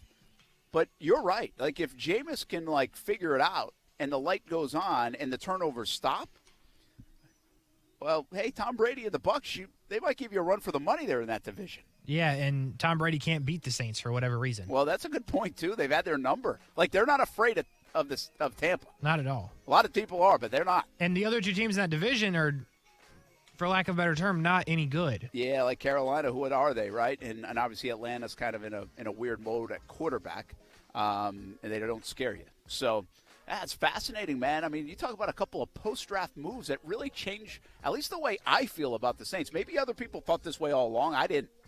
I was like, yeah, whatever. I mean, they're getting older. They've spent a lot of money. They're kind of in between. And now these two moves make me feel, well, wait a minute now. Because I like Jarvis Landry. Yeah, same. I like him as a player. I remember having that conversation like a month and a half ago. Like, I'm a Landry fan. And obviously the Saints are too, and probably Jameis Winston will be. We'll take a break. Action Sports Jax on ESPN 690. Put a bow on the show here from Bartram Trail High School as they get set to take on a Popka. And hand off to Action Sports Jax OT with Casey and Brian Middleton going into the weekend. And off to the Jumbo Shrimp a little bit later tonight as well. We'll be right back on ESPN 690.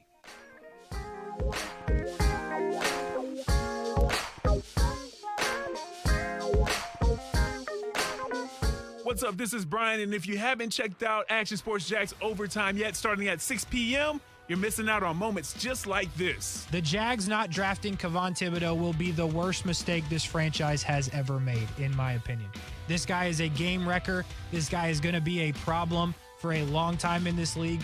Travon Walker, the best we can hope for is he'll be the same. But I think Kayvon Thibodeau is the best player in the draft. I think every team that passes on him is making a mistake. The way I see it, this is the best player in the draft with the highest ceiling, and I think the Jags are making a mistake by not picking this man. Now is the time to get an estimate on replacement windows. American Window Products of Jacksonville is a high-volume dealer offering a huge selection of products to keep your costs low. New windows from American Window Products can lower your energy costs and increase your curb appeal and security, all without breaking the bank. Call American Window Products for a free estimate at 904-667-0873 or visit AmericanWindowProducts.com. Walk into 904 Chiropractic and Injury Center, and it doesn't feel like you're going to the doctor's. Beautiful artwork of Jacksonville on the south side location, a laid-back atmosphere, and Rep Butler and his staff are really fun to talk to, and they are there to help you out. First-time appointments and adjustments, just $39 and maybe less pending your insurance. 904 Chiropractic and Injury Center. 3 locations, south side, St. Augustine, and the west side. Look them up at 904chiro.com. 3 locations, 904chiro.com. We teamed up with Shady Rays Sunglasses, and it's been awesome. Jump in the fun at ShadyRays.com. Put in promo code BRENT, B-R-E-N-T, for 50% off 2 pair of shades. ShadyRays.com. Head into summer in style on beach days, fishing days, golf days, every days. Perfect price, look great, and how about this? If you lose or break your Shady Rays, no problem. You'll get another pair. It's an insane lost and broken protection plan. Style, fit, performance just for you. ShadyRays.com. Promo code Brent for 50% off 2 or more pair of Shady Rays. This is Paul Gray, founder of Gray Matter Distillery, inviting you to check out the new home of Jacksonville's first craft distillery in beautiful Atlantic Beach. Since 2014, we have been the proud distillers of such iconic local spirits as Car Vodka and Live Oak Whiskey, and our new distillery, you can enjoy one of our handcrafted cocktails made using only the freshest ingredients for only $8 a drink. Enjoy a cocktail, sample small batches of vodka or whiskey, or take a bottle home. Pick up your very own Grey Matter Distillery shot glass for free when you mention this ad. Come see us this weekend, and remember to please drink responsibly. Hi there, I'm Mia. I'm Air. You're Air? Yeah, I just got out of the lungs of someone smoking a cheap little cigar outside a bodega. Oh, it was so smoky in there. And where there's smoke, there's fire. Cancer. Oh. Yeah, little cigars might taste sweet, but they still kill. I'm supposed to be helping people, not unhelping them. You mean hurting? Oh yeah, sorry. I'm a bit of an airhead. Little cigars are just as dangerous as regular cigarettes. Find out how to quit today at tobaccofreeflorida.com. Hey, boss, welcome back. Good to be back. So, how was your vacation? Stressful. It started off with the airline losing my luggage. What? Yeah, had to wear the same underwear for 2 weeks. Ew. I did have a good thing happen, though. I stopped our warehouse from getting broken into. Wait, what? While you were on vacation? Yeah. Gotta say, it's a good thing you talked me into getting Safe Touch security for the warehouse. So what happened? Well, the Safe Touch app notified me of a trespasser, right? So I was able to log in and scare him away before he had a chance to break in. And you did this on vacation from 1,000 miles away? Yep. And this is another glowing example of why we crooks gotta stick to the golden rule, stay away from Safe Touch houses. The love-hate relationship with Safe Touch continues. When you choose Safe Touch, you get so much more than an alarm system. Hi, I'm Lester Jackson, president of Safe Touch Security Systems. All this personalized service starting as low as $1 a day. Call Safe Touch today at 888-723-8682 or go to safetouch.com. State license number EF233. Hustle up, we've got 8 more floors to go before lunch. Sarusha's window washing business is reaching new heights. Wipe, and let's roll. They need more certified cleaners to keep online reviews crystal clear. Team, I know we're hustling, but watch for streaks. Candace, can you give me a hand over here? Indeed can help them hire great people fast. I need Indeed. Indeed you do. Our hiring platform instantly connects you with quality candidates whose resumes on Indeed match your job description. Visit Indeed.com/credit and get $75 towards your first sponsored job. Terms and conditions apply. God, I'm so stressed. Our business is growing. We've got people all over now. Ooma. What is that? Meditation? I'm recommending Ooma and their all-in-one phone, video, and collaboration solution. Ooma? Yep. Switching to Ooma is a cinch. Just $24.95 per month per user, plus taxes and fees. Ooma. Now you're feeling it. Visit Ooma.com. That's OOMA.com to learn more. Ooma. Smart communications for the smarter business. Listen to ESPN 690 anytime, anywhere, on any device. Whether you're at home or on the go, get the latest on the Jags, FSU, the Jumbo Shrimp, and Action Sports Jax on Odyssey.com. That's AUDACY.com or on ESPN690.com. I really like this football team, and Matt Ryan, he's been playing at a level, I think, that's kind of gone unnoticed. The team hasn't been all that competitive. You know, he's had some moments where he hasn't been at his best, but I think he's a heck of a quarterback. I think he can still play at an extremely high level. They've got the running game. They've had the defense. They're well coached. I expect a lot out of this Colts team. Was that Troy Aikman? Yeah.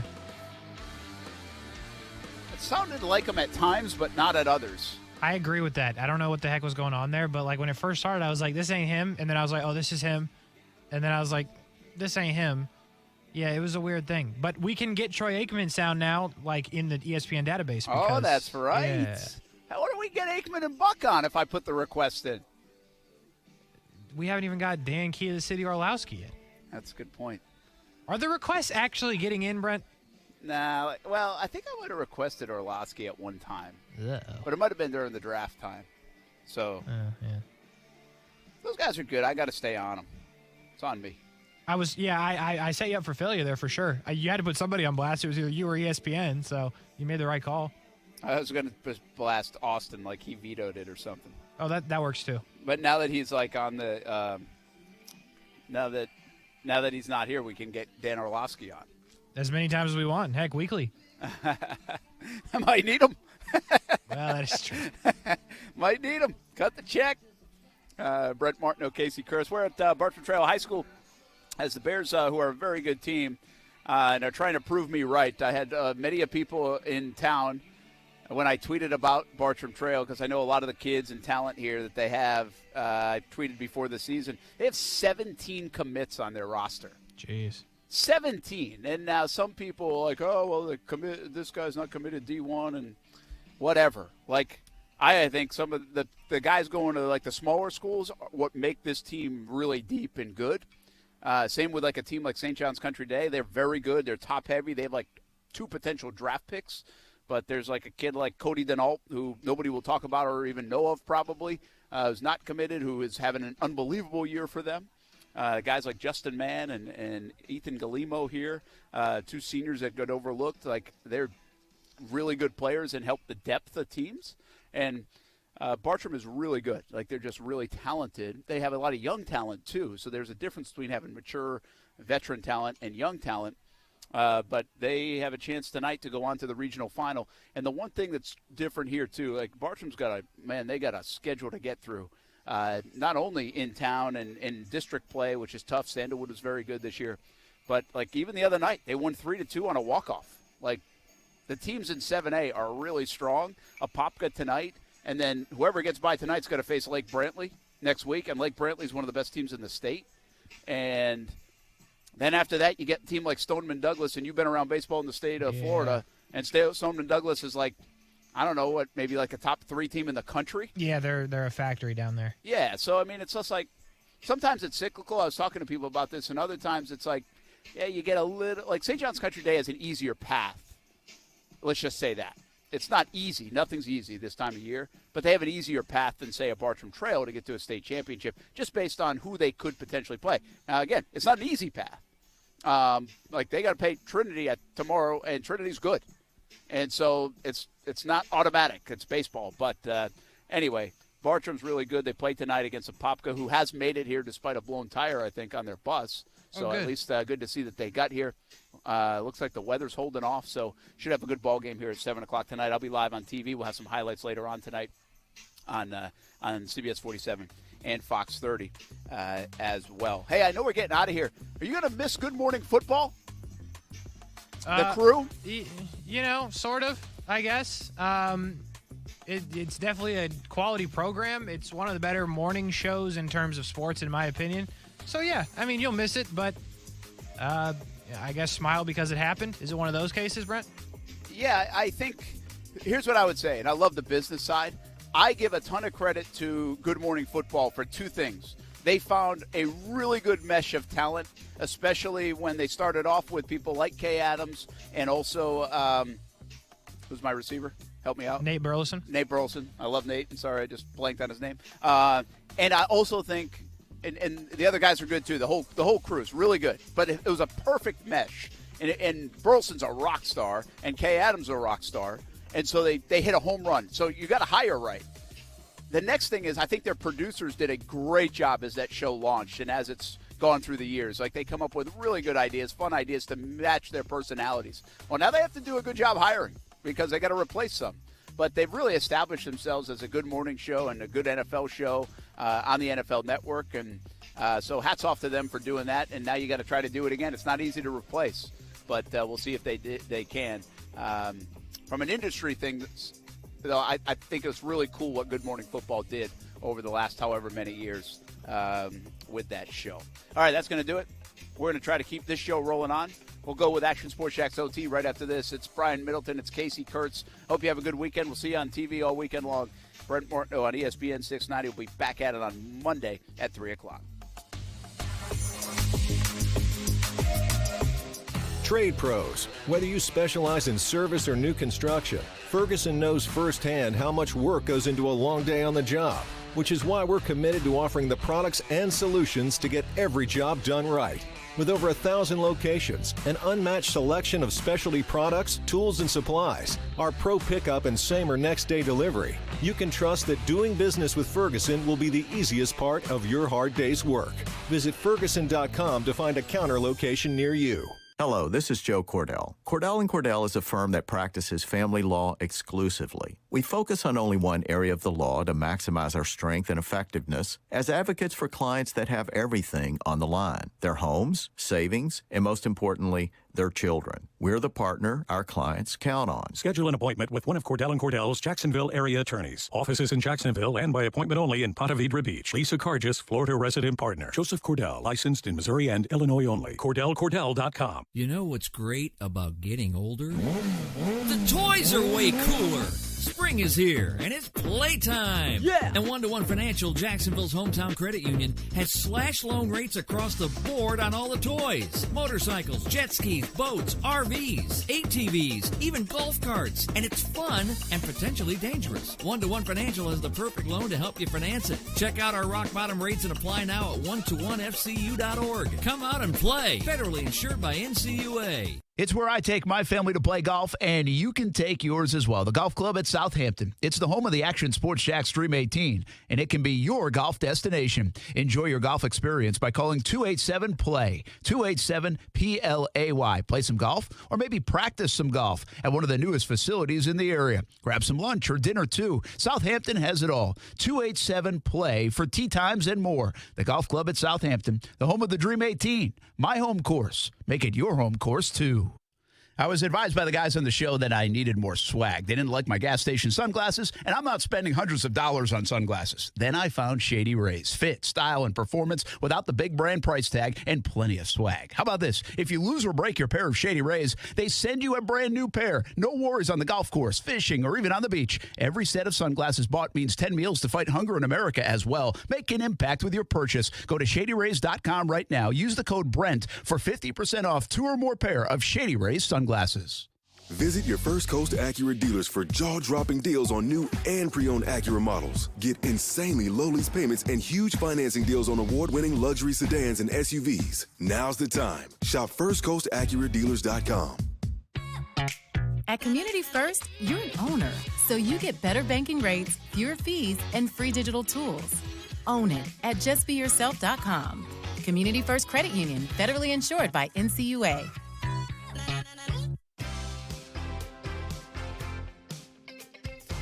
Hey, Dad? Cool if I change this? They may not get each other's music, but they can both get a COVID-19 booster shot. Because the CDC recommends booster shots for people 12 years and older after completion of a primary series. Schedule an appointment as soon as you are eligible. Sponsored by BioNTech and Pfizer. Broadcasting live from the ESPN 690 Anajar and Levine studios. Anajar and Levine Accident Attorneys. Call 904-600-4000. That's 904-600-4000. ESPN 690. Jacksonville's home for ESPN Radio. WOKV Jacksonville. Listen live everywhere you go on ESPN690.com. ESPN 690, a Cox Media Group station. On ESPN Radio and TV with Game 6 for the Celtics and Bucks. Milwaukee looking for a series-clinching win. Also on ESPN TV tonight, Game 6 for the Warriors and Grizzlies. Golden State leads the series 3-2, but is coming off an embarrassing loss in Game 5. ESPN's Kendra Andrews. Several Warriors players and coaches said we have to flush Game 5 out of our mental. Now, that doesn't mean forget what happened because there's a lot for them to learn from that game, but they said we have to flush that demoralizing feeling from our brain. Kendra Andrews. 76ers president of basketball operations Daryl Morey says Doc Rivers will be back to coach the team next season. Morey says the team has a lot to build on. Game 6 times 3 in the Stanley Cup playoffs tonight. Penguins captain Sidney Crosby out against the Rangers with an upper body injury. ESPN's Emily Kaplan reports Crosby has a concussion. Dodgers lefty Clayton Kershaw goes on the injured list with an inflammation in his lower back.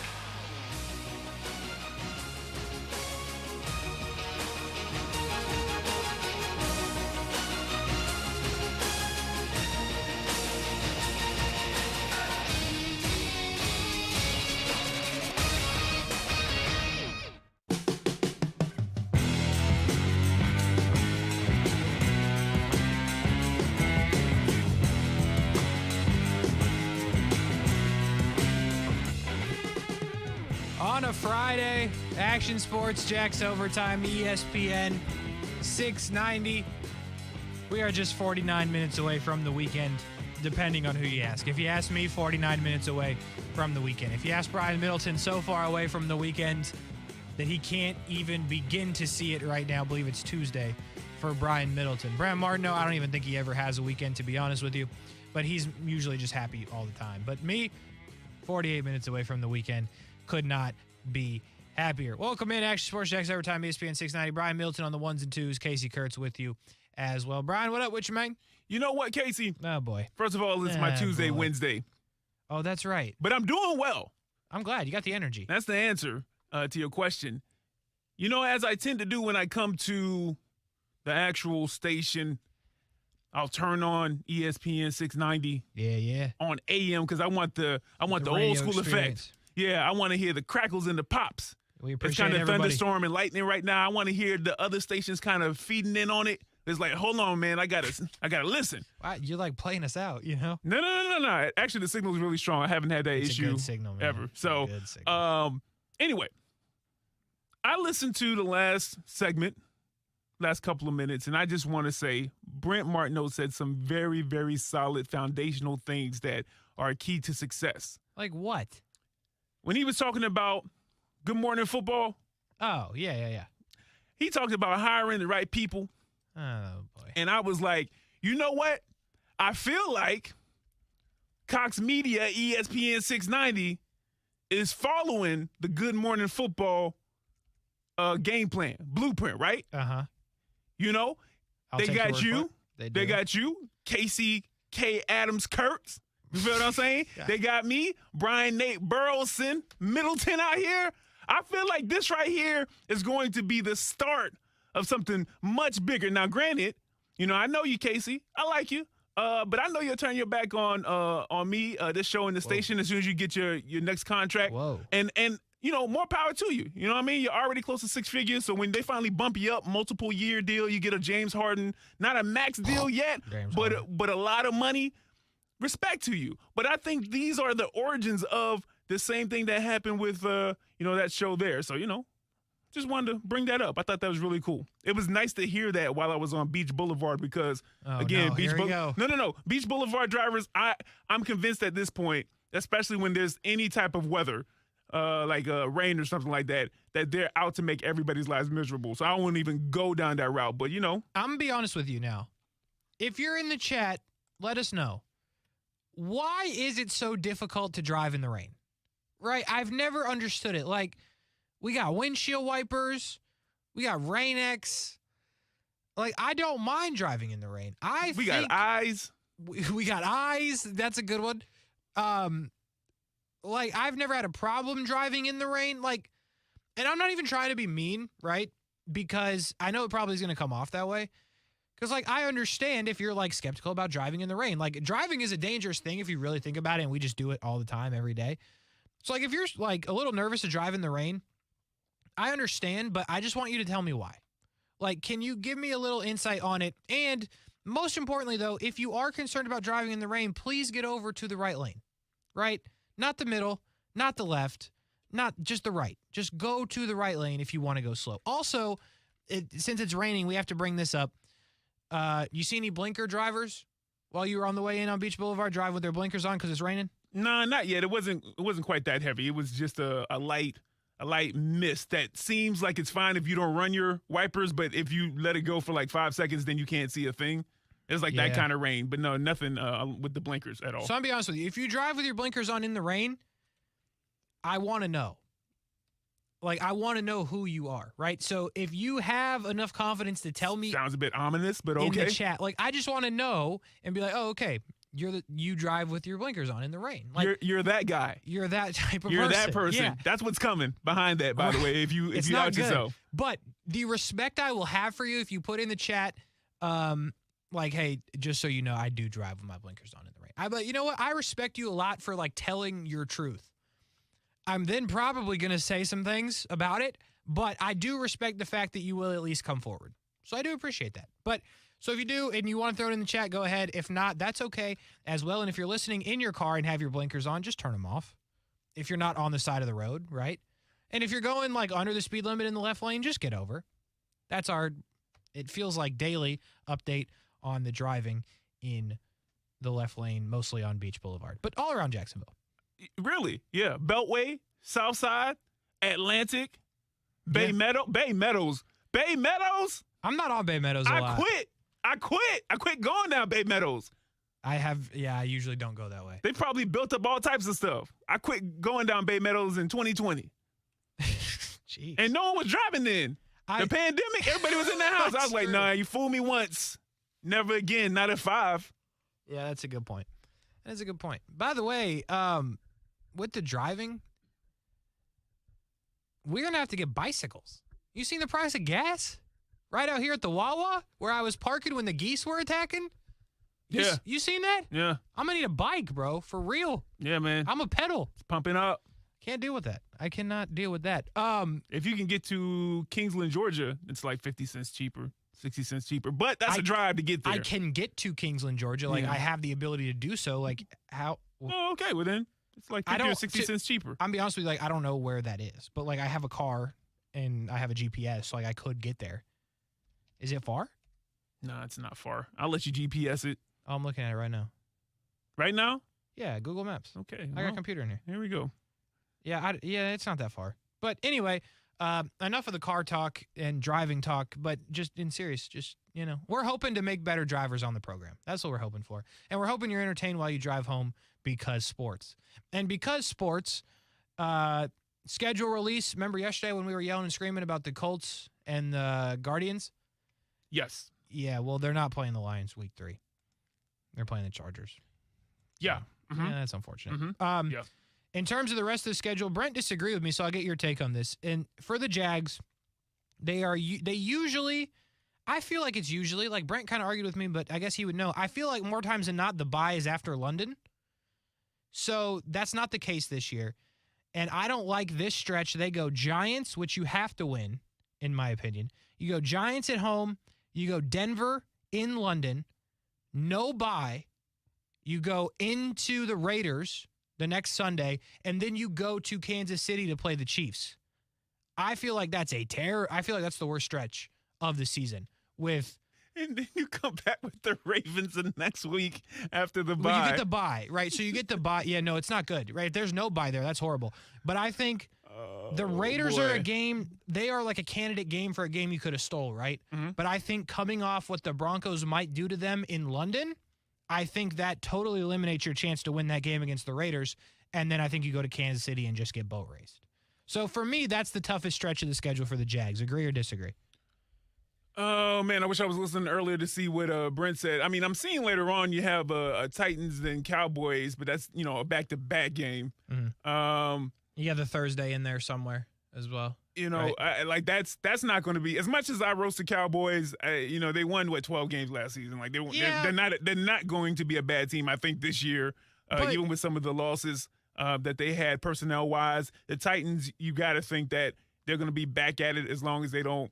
Well, shoot, if they have a injury, I mean, Derrick Henry was injured last season and they still had that number 1 seed and held it down while he was out. So that looks like it might be pretty bad. A 3 out of 4 game run with Baltimore. You think a reprieve going on the road up to Detroit. You think that's going to be a bit of a, I know. I can take a breath, even though we may not be that much better than Detroit. Then you get Tennessee and Dallas. That is fair, by the way. So that's pretty tough as well. But yeah, that's brutal. That's brutal. If you add in the travel aspect, as well, London, then you come back and you think the Raiders are going to be some semblance of what they were last season, and Kansas City, even without Tyreek, that's going to be it's going to be rough. Yeah, it's going to be rough. So the thing with that is, like, I feel like the Raiders are good. Don't get me wrong. I like the Raiders. I like what they're going to do. But the Raiders, I'm not, even now, with the Jags as constructed and the Raiders as constructed, I'm not sitting here saying, like, oh, they cannot beat the Raiders. Like, the Raiders are not unbeatable. Right. But I think in that slot in the schedule, yes, you're going to lose that game, even at home. And I think it's unlucky to get that game there. The Chiefs are probably losing either way. But what it comes back to, and maybe we'll talk about this a little more in the second segment, is like they have to win the games we think they're going to win. They have to beat the Jets. They have to beat the Lions. They have to beat the Giants. Like, they have to win those games, because if you take those out, and look, the division games could go either way. You might split 3-3 with the division. Obviously, it depends on how you feel about Tennessee and I guess the Colts in general. But naturally you're probably going to win a couple times in the division, right? But if you don't win those games like the Giants, like the Jets, who are you going to beat? Like, I think they can beat the Eagles because I think Doug Peterson will make them beat the Eagles. That's like just a thought I have, so I'm going to be disappointed when they don't. But if you don't beat those bad teams, who are you going to beat? I mean, right? They have to take advantage of those teams. You think so, but every year we have a team, even if they don't win the Super Bowl or go far in the playoffs, they are like an upstart type team. Maybe that's Jacksonville this year. I said what I said. If we get to it, I think I have a very real reason why I think that some of these games that we think that they won't be in, they will be in, and they may steal a couple of games that we can't even fathom right now just based off of what we know from last season and the personnel moves in the offseason. So I'm with you about 80%, but I'm looking at some of these games and like, I don't know if Denver's going to be good. I don't know if Russell Wilson is going to be able to do what he did in Seattle. I think so. I agree with you with the Raiders. We think that Patrick Mahomes is that guy, but you listen, Andy Reid is the architect of that offense, and Patrick Mahomes is just that good, we think. But Tyreek Hill was a luxury and a cheat code. So, things tighten up just a bit down there. I know they got a lot of small other wide receivers. Anyway, my point is we will have to wait and see. I do think that they need to win those games that you named in order to get to a acceptable win, amount of wins for this season. Yeah. But we never know. There may be an injury by week 10. The Jags may be clicking on all cylinders. You heard me, 07 Patriots, I think. I said what I said, 07 Patriots. I've never seen the 07 Patriots and the 2022 Jaguars in the same room. Now, how about that? I've never seen Lizzie McGuire and Hillary Duff in the same room. How about that? That's fair. I give you that. That's a heck of a comparison, but I will give it to you. I just say this. You stop being a bad team when you beat the bad teams. The bad teams are the Lions. The bad teams are the Jets, and the bad teams are the Giants. The Jags are also a bad team. But how you stop being a bad team is you beat the bad teams. And they're going to have an opportunity to do that. And Houston, by the way. They're going to have plenty of opportunities to play Houston and those other teams I named. So that's the schedule. How it plays out, we'll continue to talk about it throughout pretty much the rest of the offseason. But for now, we continue on. Action Sports Jax Overtime, ESPN 690. We'll be right back. What's up? It's Casey of Action Sports Jax, and the local coverage on ESPN 690 is expanding yet again. After Action Sports Jax on ESPN 690, we have been bringing you Overtime on Mondays and Thursdays, but that has now changed. You can catch Brian Middleton and myself daily after Action Sports Jax and leading you into Jacksonville Jumbo Shrimp Baseball. So starting at 3 p.m. daily, we will have local coverage all night from Action Sports Jax to OT to Jumbo Shrimp Baseball, all right here on ESPN 690. Now, the First Alert forecast on ESPN 690. A few showers and possibly a rumble of thunder, especially inland through this evening, and then clearing skies overnight and dropping into the low to mid-60s. Partly sunny for your Saturday. An isolated afternoon thunderstorm, but most spots stay dry as temperatures reach the mid-80s. From the CBS 47 and Fox 30 Action News Jax First Alert Weather Center, I'm Chief Meteorologist Mike Burrish. The Weather Center is brought to you by Beard's Diamonds. Untouchable pricing, incredible value, phenomenal shopping experience. Only at Beard's Diamonds.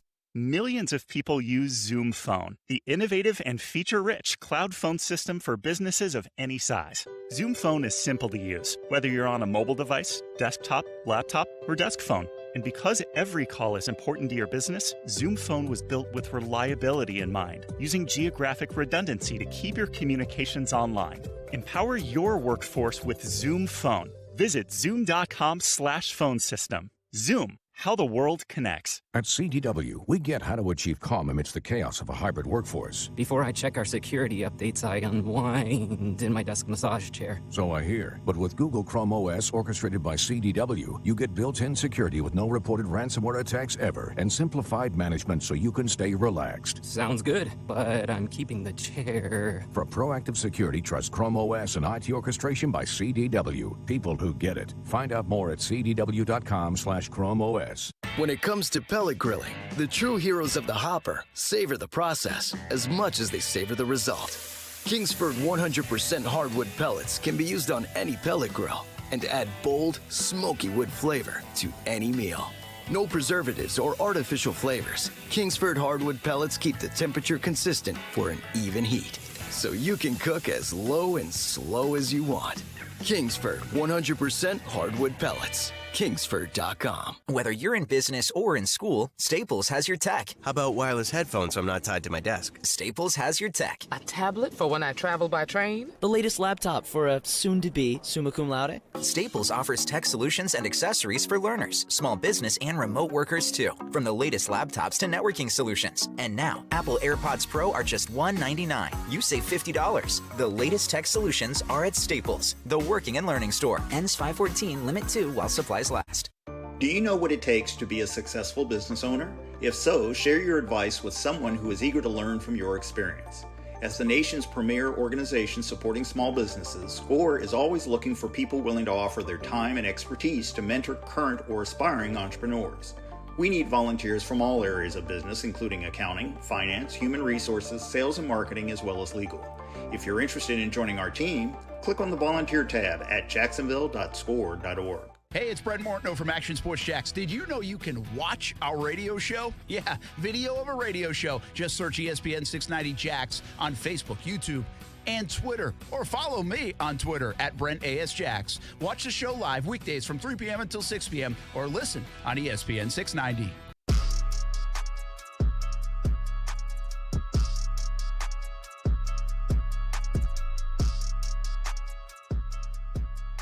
Action Sports Jax Overtime, ESPN 690 on a Friday. Brian Middleton, Casey Kurtz rocking along with you until 6:50. We handed off to Jumbo Shrimp Baseball at that point. As far as I know, they're still playing. I look outside the window right now, and I see blue skies. I also see dark clouds, but they are going this way. And for those that don't know which way this way is, it's the way I'm motioning my head on the stream, which is behind me, which is towards the beach. Right? Is that right? No, it would be the other way. It'd be the other way. The beach is the other way. The beach is that way, ain't it? Oh, well, okay. Hold on. Which way did you point? This because way? I have the mic away from the this way accurate stream. Towards Hold on. the door? Yeah, the way you're pointing. Yeah, that's the beach. I thought you were looking the other way. That's where they're going. Yeah. So I think the beach are going, or the clouds are going towards the beach. The storms are moving offshore, Brian Middleton. That's what I think. Meteorologist Casey K. Adams Kurtz. I'm going to have to check some social medias of the First Alert Weather Team to see if I'm right, but I feel like the storms are moving offshore, so I will double check that information. Now, real question. Are you checking the meteorologists that follow you? Are you checking? Which one are you doing? You better believe it. I'm checking First Alert. Don't do that. So it's funny. I actually have a story about that. Yesterday, when we were doing some schedule stuff, Brent tweeted about the schedule, and Burrish and tagged me, right? And Burrish replied to that tweet that I was tagged in. I then liked that reply. Then Brent tweeted him back. He then liked that one. So I'm in the thread, like high key, still no follow. So the only thing I can think of is he thinks he follows me already. Nah. That's not that. You don't think that? It tell you right there.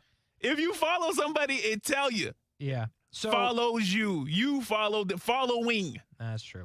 So, yes, I'm only checking the Twitters of the meteorologists that follow me on Twitter, otherwise known as... I messed up, man. Corey Sima. I mean... And Alyssa Pejic. Sima's that dude. AP, that's what's up. I like them. But I'll be honest with you, I'm a little bit let down because Corey Sima is tweeting about football, so now I got to go to Alyssa Pejic.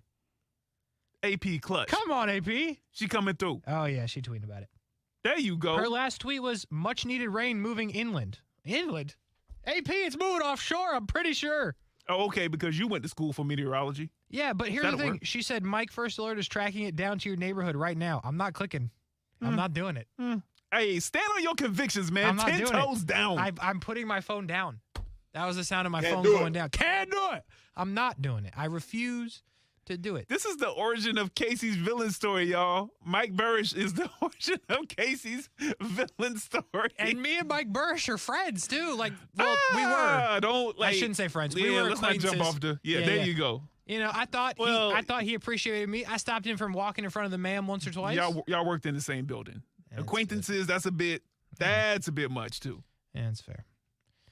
Anyway. Hey, Casey. Yeah.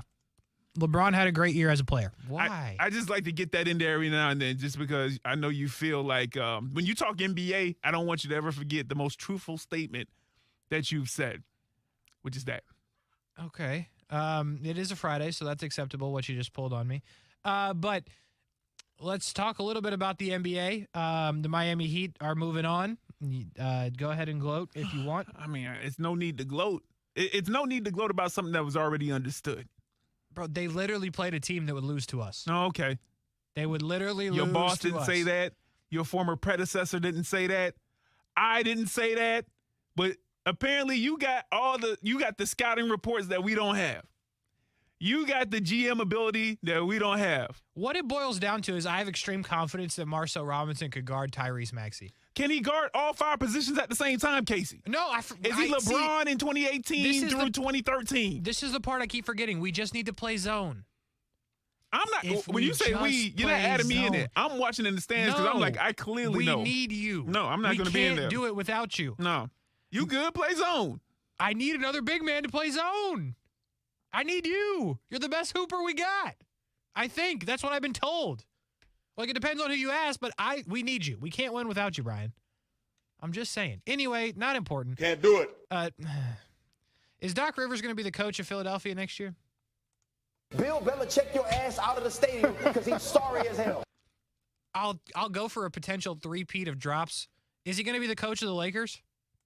Bill Belichick your ass out of the stadium because he's sorry Really? as hell. I was expecting Stone Cold Steve Austin right there. So everybody's saying that. You don't go for that. Doc stays getting great jobs, even though I know people would look at the Lakers and be like, it's kind of tough. No, that's still a great job. You still got one of the best players in the game, the best player to ever do it over a career. You got Anthony Davis. If somebody can inject him with something legally that's going to make sure that he can play at least 65 games, you got a great squad there, whoever you put around him. So, Doc goes there. Great. It's just amazing. He goes from the Clippers, which was assembled as a great team because he had Kawhi and Paul. And now he's out in Philly. So, Philly, you still got to put it on the coach and the best player. That Ben Simmons thing, there was a moment in time. There's always a moment, Casey, in life when right before you usually have like a huge breakthrough or you have a big, man, what could have been. And I think that, a lot of people experience it maybe on a smaller scale because they're not going to make a job making millions of dollars no matter what people tell you going through college. And they don't have media and, whole sport networks that are just fixated on basically every move that they have in their profession. But everybody has these kind of moments. But Doc Rivers' moment, I believe, is when it was the post game after the last postseason. I think I can't remember, was it game 6? I cannot remember. And it was a game where Ben Simmons had the wide open layup, passed out of it. But they ended up losing the series. And the reporter, to paraphrase, said, hey, can you win the championship? Is he your point guard to win the championship? Some semblance of that. Yeah. And Doc did not give a response. If there was ever a time to give a package response, if there was ever a time to give me an NFL quarterback who is, zipped up, buttoned up, we're going to handle this, behind Tom closed Brady doors. in New England. If there ever was a time that we don't want you to be honest, that you don't need to be honest at all. Don't advocate lying, but this ain't the time right here. Omission, do that. This was the time. And that changed, I think, Philly's destiny. I think it changed Doc Rivers, the way people view him. Because, I think that if Ben Simmons is not in his head, he's probably still in Philly. He feels wanted. At least he knows that the coach wants him. I don't know if Joel is going to say the same things that he said, but the coach wants him, so he's going to, at least have that in his pocket. And, for all the roasting that we do with Ben Simmons, he is a good player. Yeah. He is a great player. No, he's a great player. No, he is a great player. You must have been in that meeting I had earlier with Aaron and Kuz. Well, it wasn't really a meeting. We just sat around and talked for like 2 hours. Aaron tried to argue the same thing, and me and Kuz are like, nah, he's not great. No, he's a great player. Okay, so is LeBron great? LeBron's the greatest. What are you talking about? Okay. Yeah. That's. I put you in a bad spot. Yo, where we at? You didn't put me in a bad spot. I did. No, hold on. Is Luka a great player? Yeah. So Ben Simmons and Luka are on the same thing. They're both great. No, there can be levels to great. No, there cannot. There absolutely can be. No, there's not. You're either great or you're good or you're okay or you're decent or you're washed or you're the greatest. Any of those things. Casey, I want you to really think about this before you move on, because I know that you have these takes that sound great at the time, and then you double down on it. And you remember what I said earlier about you being able to jump off the Joker. You can jump off of that Joker highway. Yeah. There's an exit right now. I'm going to give you another chance. There's a bypass. There's an exit right now to jump off of that actual statement, because you're putting yourself in a box in a corner that you do not want to stick in, and it's only May. You know how much sports we got to talk about, and you're going to give me that kind of ammo that if one person, you say this person's great and this person's great, they're on the same level talent-wise? Is that what you want to do? Yes. Okay. But no. Well, we agree to disagree right here, but okay. Here's I know the what thing. you're saying. Like, you can. No. Don't explain nothing else. You can be great, at defense. That's fine. But you're not going to sit here and tell me Ben Simmons is a great player and Luka Doncic is also a great player. They are not anywhere close to the same amount of valuable. You just can't do it. Whoa, I know we're not talking about value. Let's not do the MVP. I do not want to jump back into this. Casey, I can call Luka great, which I think he is. And Ben Simmons, I can call him great as well when he is playing at his potential. He is. Multiple-time All-Star. Multiple-time All-Defensive Team. Rookie of the Year, even though he wasn't a rookie. Listen, I can go on with people that we have talked about and people who have played in the NBA or any sport, and you say that they're great, but they don't match up with some of the best in the actual league that you would also call great. Yeah, I'm not gonna go with you on it. I hear what you're saying. I understand the point you're making, but because it's right, it's not. I'm just finish your statement if you have it on Ben Simmons. Well, I was done, and then all of a sudden you came with some more Ben Simmons slander. I was trying to talk about the direction of Doc going possibly to the L.A. Lakers. Right. Just is Doc Rivers a good coach? Because it seems like his teams always underachieve. So just on the surface, don't go into some nonsense, but is he a good coach, yes or no? First of all, the disrespect, don't go into some nonsense. So is Doc Rivers a good coach? Yeah. Well, I have to figure out who else Casey thinks is good before I answer that, apparently, because I can't say Doc Rivers is a good coach if I think that then who's a good if I think that Eric Spoelstra is a good coach. Eric Spoelstra, I think, is a great coach. Okay, a great coach. So who is another good coach, Casey? I don't know. I'm gonna be honest with you. Of course you don't know. Mm-hmm. I'm not gonna be able to give you in tiers of the NBA coach. I'm not just gonna be able to do it. I think Eric Spoelstra is one of the better coaches in the league. I'd say great. And I'm not putting Doc Rivers there. But the whole point of the argument, I'm just trying to figure out if he's coaching Philly next year. Agree or yes or no? He's coaching the Philadelphia 76ers next year, Doc Rivers. That's a tough one. I have to think about it. I'll let you know after the break. Fair enough. We'll find out after the break. Action Sports Jax Overtime, ESPN 690. We'll be right back.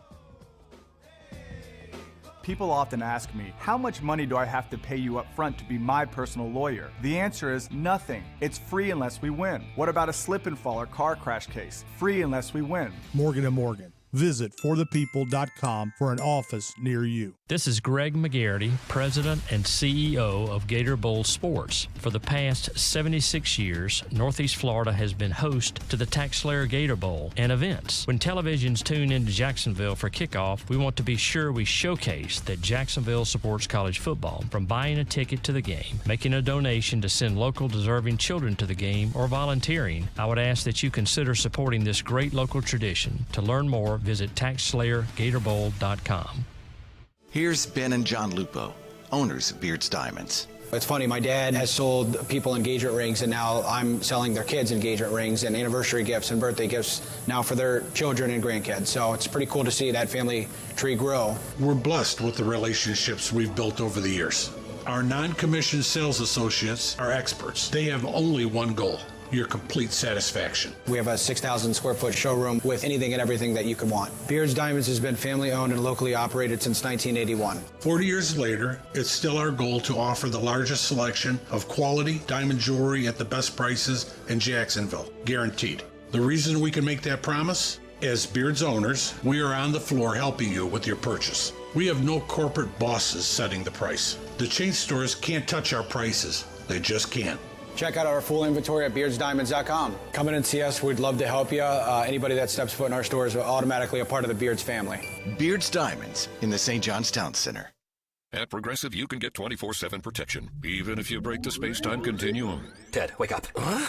You look exactly like me. I am you, Ted, from the future. You need to call Progressive. What? Why? Well, they have 24/7 protection when you bundle your home and auto, and my teleportation cube just smashed into your car. Wait, you crashed into my car? Technically, it's our car. Progressive offers more than a great price when you bundle home and auto. We offer round-the-clock protection, which literally means anytime. Coverage from Progressive Casualty Insurance Company, affiliates, and third-party insurers, and subject to policy terms. Bundle discount not available in all states or situations.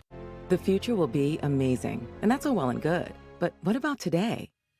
You can feel the rush of a 400-horsepower Nissan Z, or climb to new heights in the all-terrain Nissan Frontier. Light up the road in the all-electric Nissan Ariya that feels like a sci-fi dream come true. The future will be great, but today is made for thrill. All you have to do is get in a Nissan and drive. 2023 Ariya and Z not yet available for purchase. Expected availability is this spring for 2023 Z and this fall for 2023 Ariya. You know what's great about getting older? The toys are way cooler.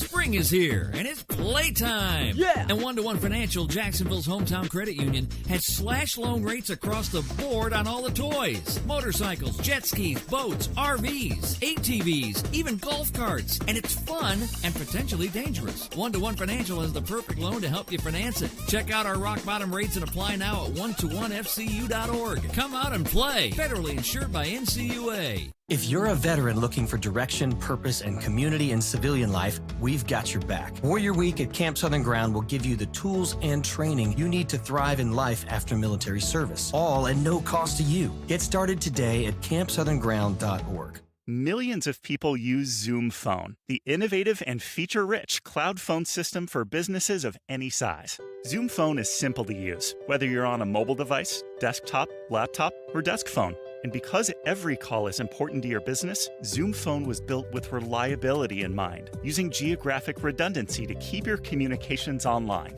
Empower your workforce with Zoom Phone. Visit zoom.com/phone system. Zoom, how the world connects. The ESPN 690 payroll payout is here. You've got 5 chances to win $1,000 every weekday at 8 a.m., 10 a.m., noon, 2 p.m., and 5 p.m. This is a nationwide contest. Message and data rates apply. Get the complete rules right now at ESPN690.com.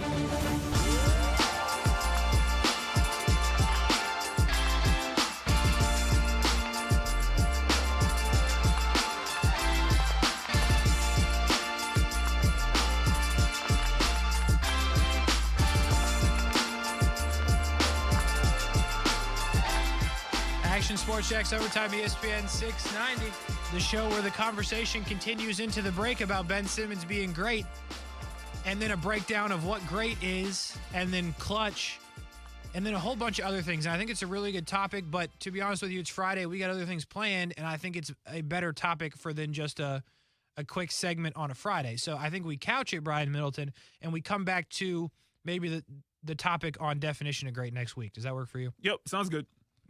All right. Quick and easy and concise. Friday, around here we usually say some things that we say, if you will. Call it I Said What I Said. Does that work for you, Brian Middleton? It does. You want to go first? You want me to start? Casey Kurtz. Make it happen. Brian, I done told you. I done told the good people of this radio station and wherever you listen all over the world, but mostly in the United States, but all over the world, because I know we got some viewers in the United Kingdom. Appreciate every single one of you in your car, on the stream, or any of those things. But I done told you that the Toronto Maple Leafs had to win Game 6 to win the series. And guess what happened? What happened? Oh, the Lightning were up 2-0. Oh, and they blew it. For the second straight game, they go down 3-2 in the third period. They tie it up. They go into overtime, and Braden Point for the Tampa Bay Lightning wins it. We're going to Game 7, and we are going back to Toronto tomorrow night. As we speak, combining two segments into one, the cheapest ticket is $233 just to stand in the stadium. And Maple Leafs fans, don't buy them. Do not buy those tickets, because once again, you're going to be disappointed by the reigning, defending, two-time Stanley Cup champions of the world, Tampa Bay Lightning. You blew it. You guys blew it. You just didn't get it done in Tampa when you had to get it done. The Lightning do not lose Game 7. All of the pressure is on one man named Jack Campbell, and he's not ready for the pressure. Austin Matthews, Mitch Marner, I don't care who comes out on the ice for the Toronto Maple Leafs. They will not get it done. They will fold, and the Lightning will move on and disappoint the Toronto Maple Leafs yet again in the Stanley Cup playoffs, Brian Middleton. I said what I said. Wow. Like the crossover. Integrating the two segments. I tried to make sure I had the drops ready. Casey Kurtz. Well done, man.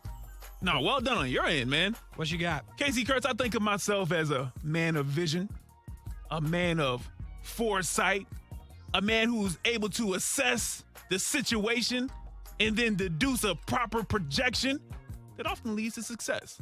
And that's why, Casey, I feel extremely comfortable in saying that the Jacksonville Jaguars will have a top 5 defense for the upcoming season. Listen, when we got an all-world player like Josh Allen, who won't be able to be the main focus of teams that Trayvon Walker and Devin Lloyd are who we think they are, pair that with the vet Shaq Griffin leading the secondary that includes one of the few bright spots from last season, Tyson Campbell. Not to mention, Casey, I think Andre Sisco is going to make some big strides. And we got a whole K'Lavon Chase on. I know people ain't high on him, but he was a first-round pick, and now he's going to have even less attention to him to try to be what he was supposed to be when he was brought to Jacksonville. You couple all that with the 11th easiest schedule, and I say this: Duval, Saxonville will be back. Pick-fil-A about to make a triumphant re-entry to the bank. The Jags finished with a top 5 defense this season, and I ain't playing with y'all about this. Casey Kurtz. I said what I said. Well done. I'd like to believe it to be true, and I hope you're right, but that is well done. Brian Middleton, earlier today, the New Orleans Saints signed Jarvis Landry to be on their squad. And I started thinking. I started looking at this team, looking at the division, and doing some things, and then I said, wait a minute. Michael Thomas, if healthy, Jarvis Landry, Chris Olave. I like that. Obviously, we don't know what's going on with Alvin Kamara, but if he plays, that's some weapons now. Big. You look at that defense, that's fair. That defense, Cameron Jordan, Marcus Davenport, Tyrann Mathieu will join the fold. Yeah. Marshawn Lattimore, Marcus Mays on the team. And then I look at Jameis Winston. And listen, I've been critical of Jameis Winston a lot. Like, a lot, actually. But that's not the point of this conversation. The point is Jameis Winston was the #1 overall pick in the draft for a reason. The man is talented. And let's be honest, Tom Brady took his job. It's not like it was Brady Quinn, right? He lost his job to the GOAT. And just to confirm, Tom Brady, not Brady Quinn. Last year before he was hurt, 14 touchdowns, 3 interceptions, 102 rating. Not bad. 1,100 yards, completed most of his passes.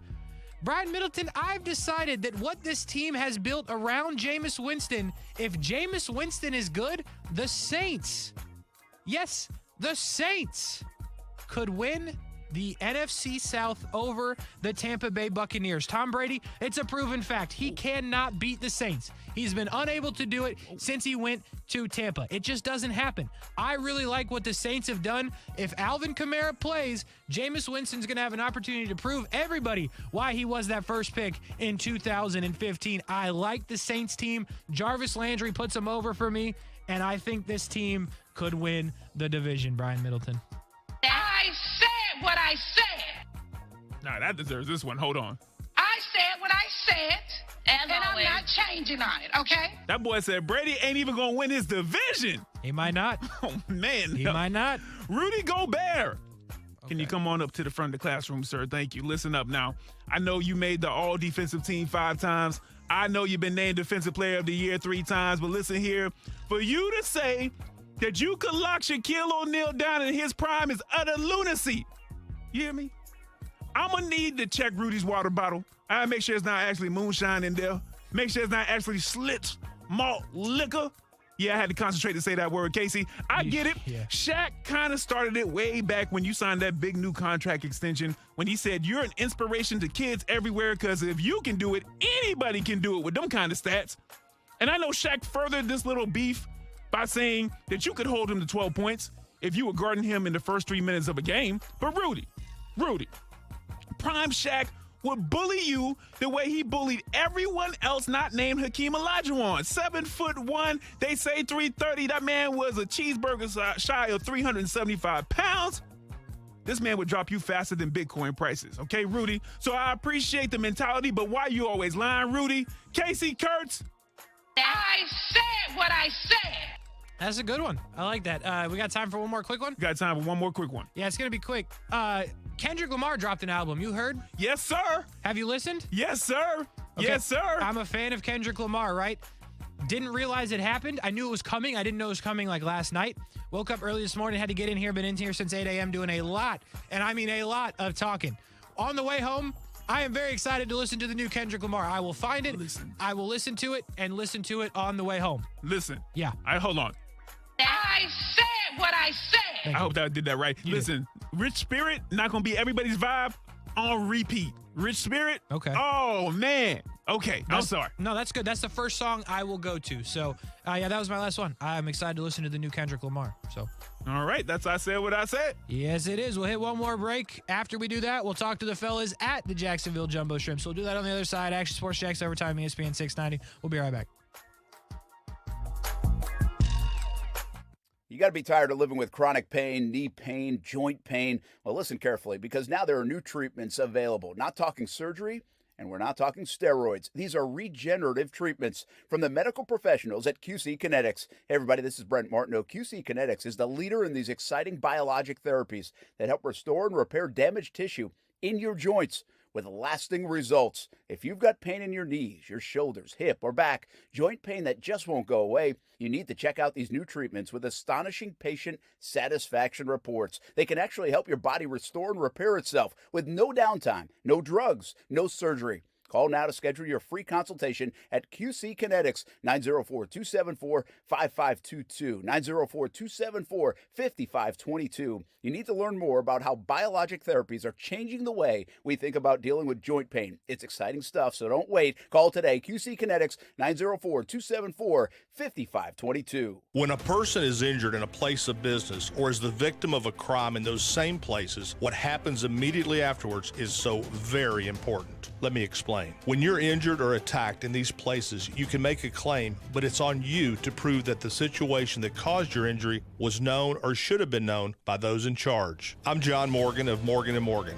So here's what's important and here's what we do. The sooner we can get our SWAT team out to investigate, the better. And listen, those responsible will work fast to repair and even hide what happened. And if you can't prove your case, you can't win your case. Time is of the essence. I even recommend having someone go back with their cell phone to take pictures before you hire us. Don't let delay cost your family. Our injury SWAT team is ready to roll 24 hours a day. Injured? Dial Pound Law on your cell. Pound Law, that's all. There's only one Morgan & Morgan. Injured? Visit forthepeople.com for an office near you. You're the one who protects the flock, and that requires an eye for detail. Because when safety and well-being are on the line, it's the details that can save lives. Even when no one else is watching, you see everything. Grainger gets you, and we're here for you, and all the ones who get it done with a wide range of safety products and solutions, plus board-certified safety consultants here to answer your questions. Call, click Grainger.com, or just stop by. Grainger, for the ones who get it done. Did you know that you have the power to positively impact a local child's life? It's as easy as donating to Daniel, Florida's oldest child service agency. Daniel provides counseling to abused children. Daniel helps homeless teens find shelter and learn to live independently. Daniel connects kids with foster families and strengthens at-risk families so they can stay together. They've done all this and more for 135 years. Please become a part of improving the lives of local children and families by donating at danielkids.org today. Action Sports Jax. Watch, listen, subscribe. You can watch us on CBS 47 and Fox 30. You can listen right here on ESPN 690. And you can subscribe to our YouTube and podcast, Action Sports Jax on ESPN 690. Action Sports Jax. Watch, listen, subscribe.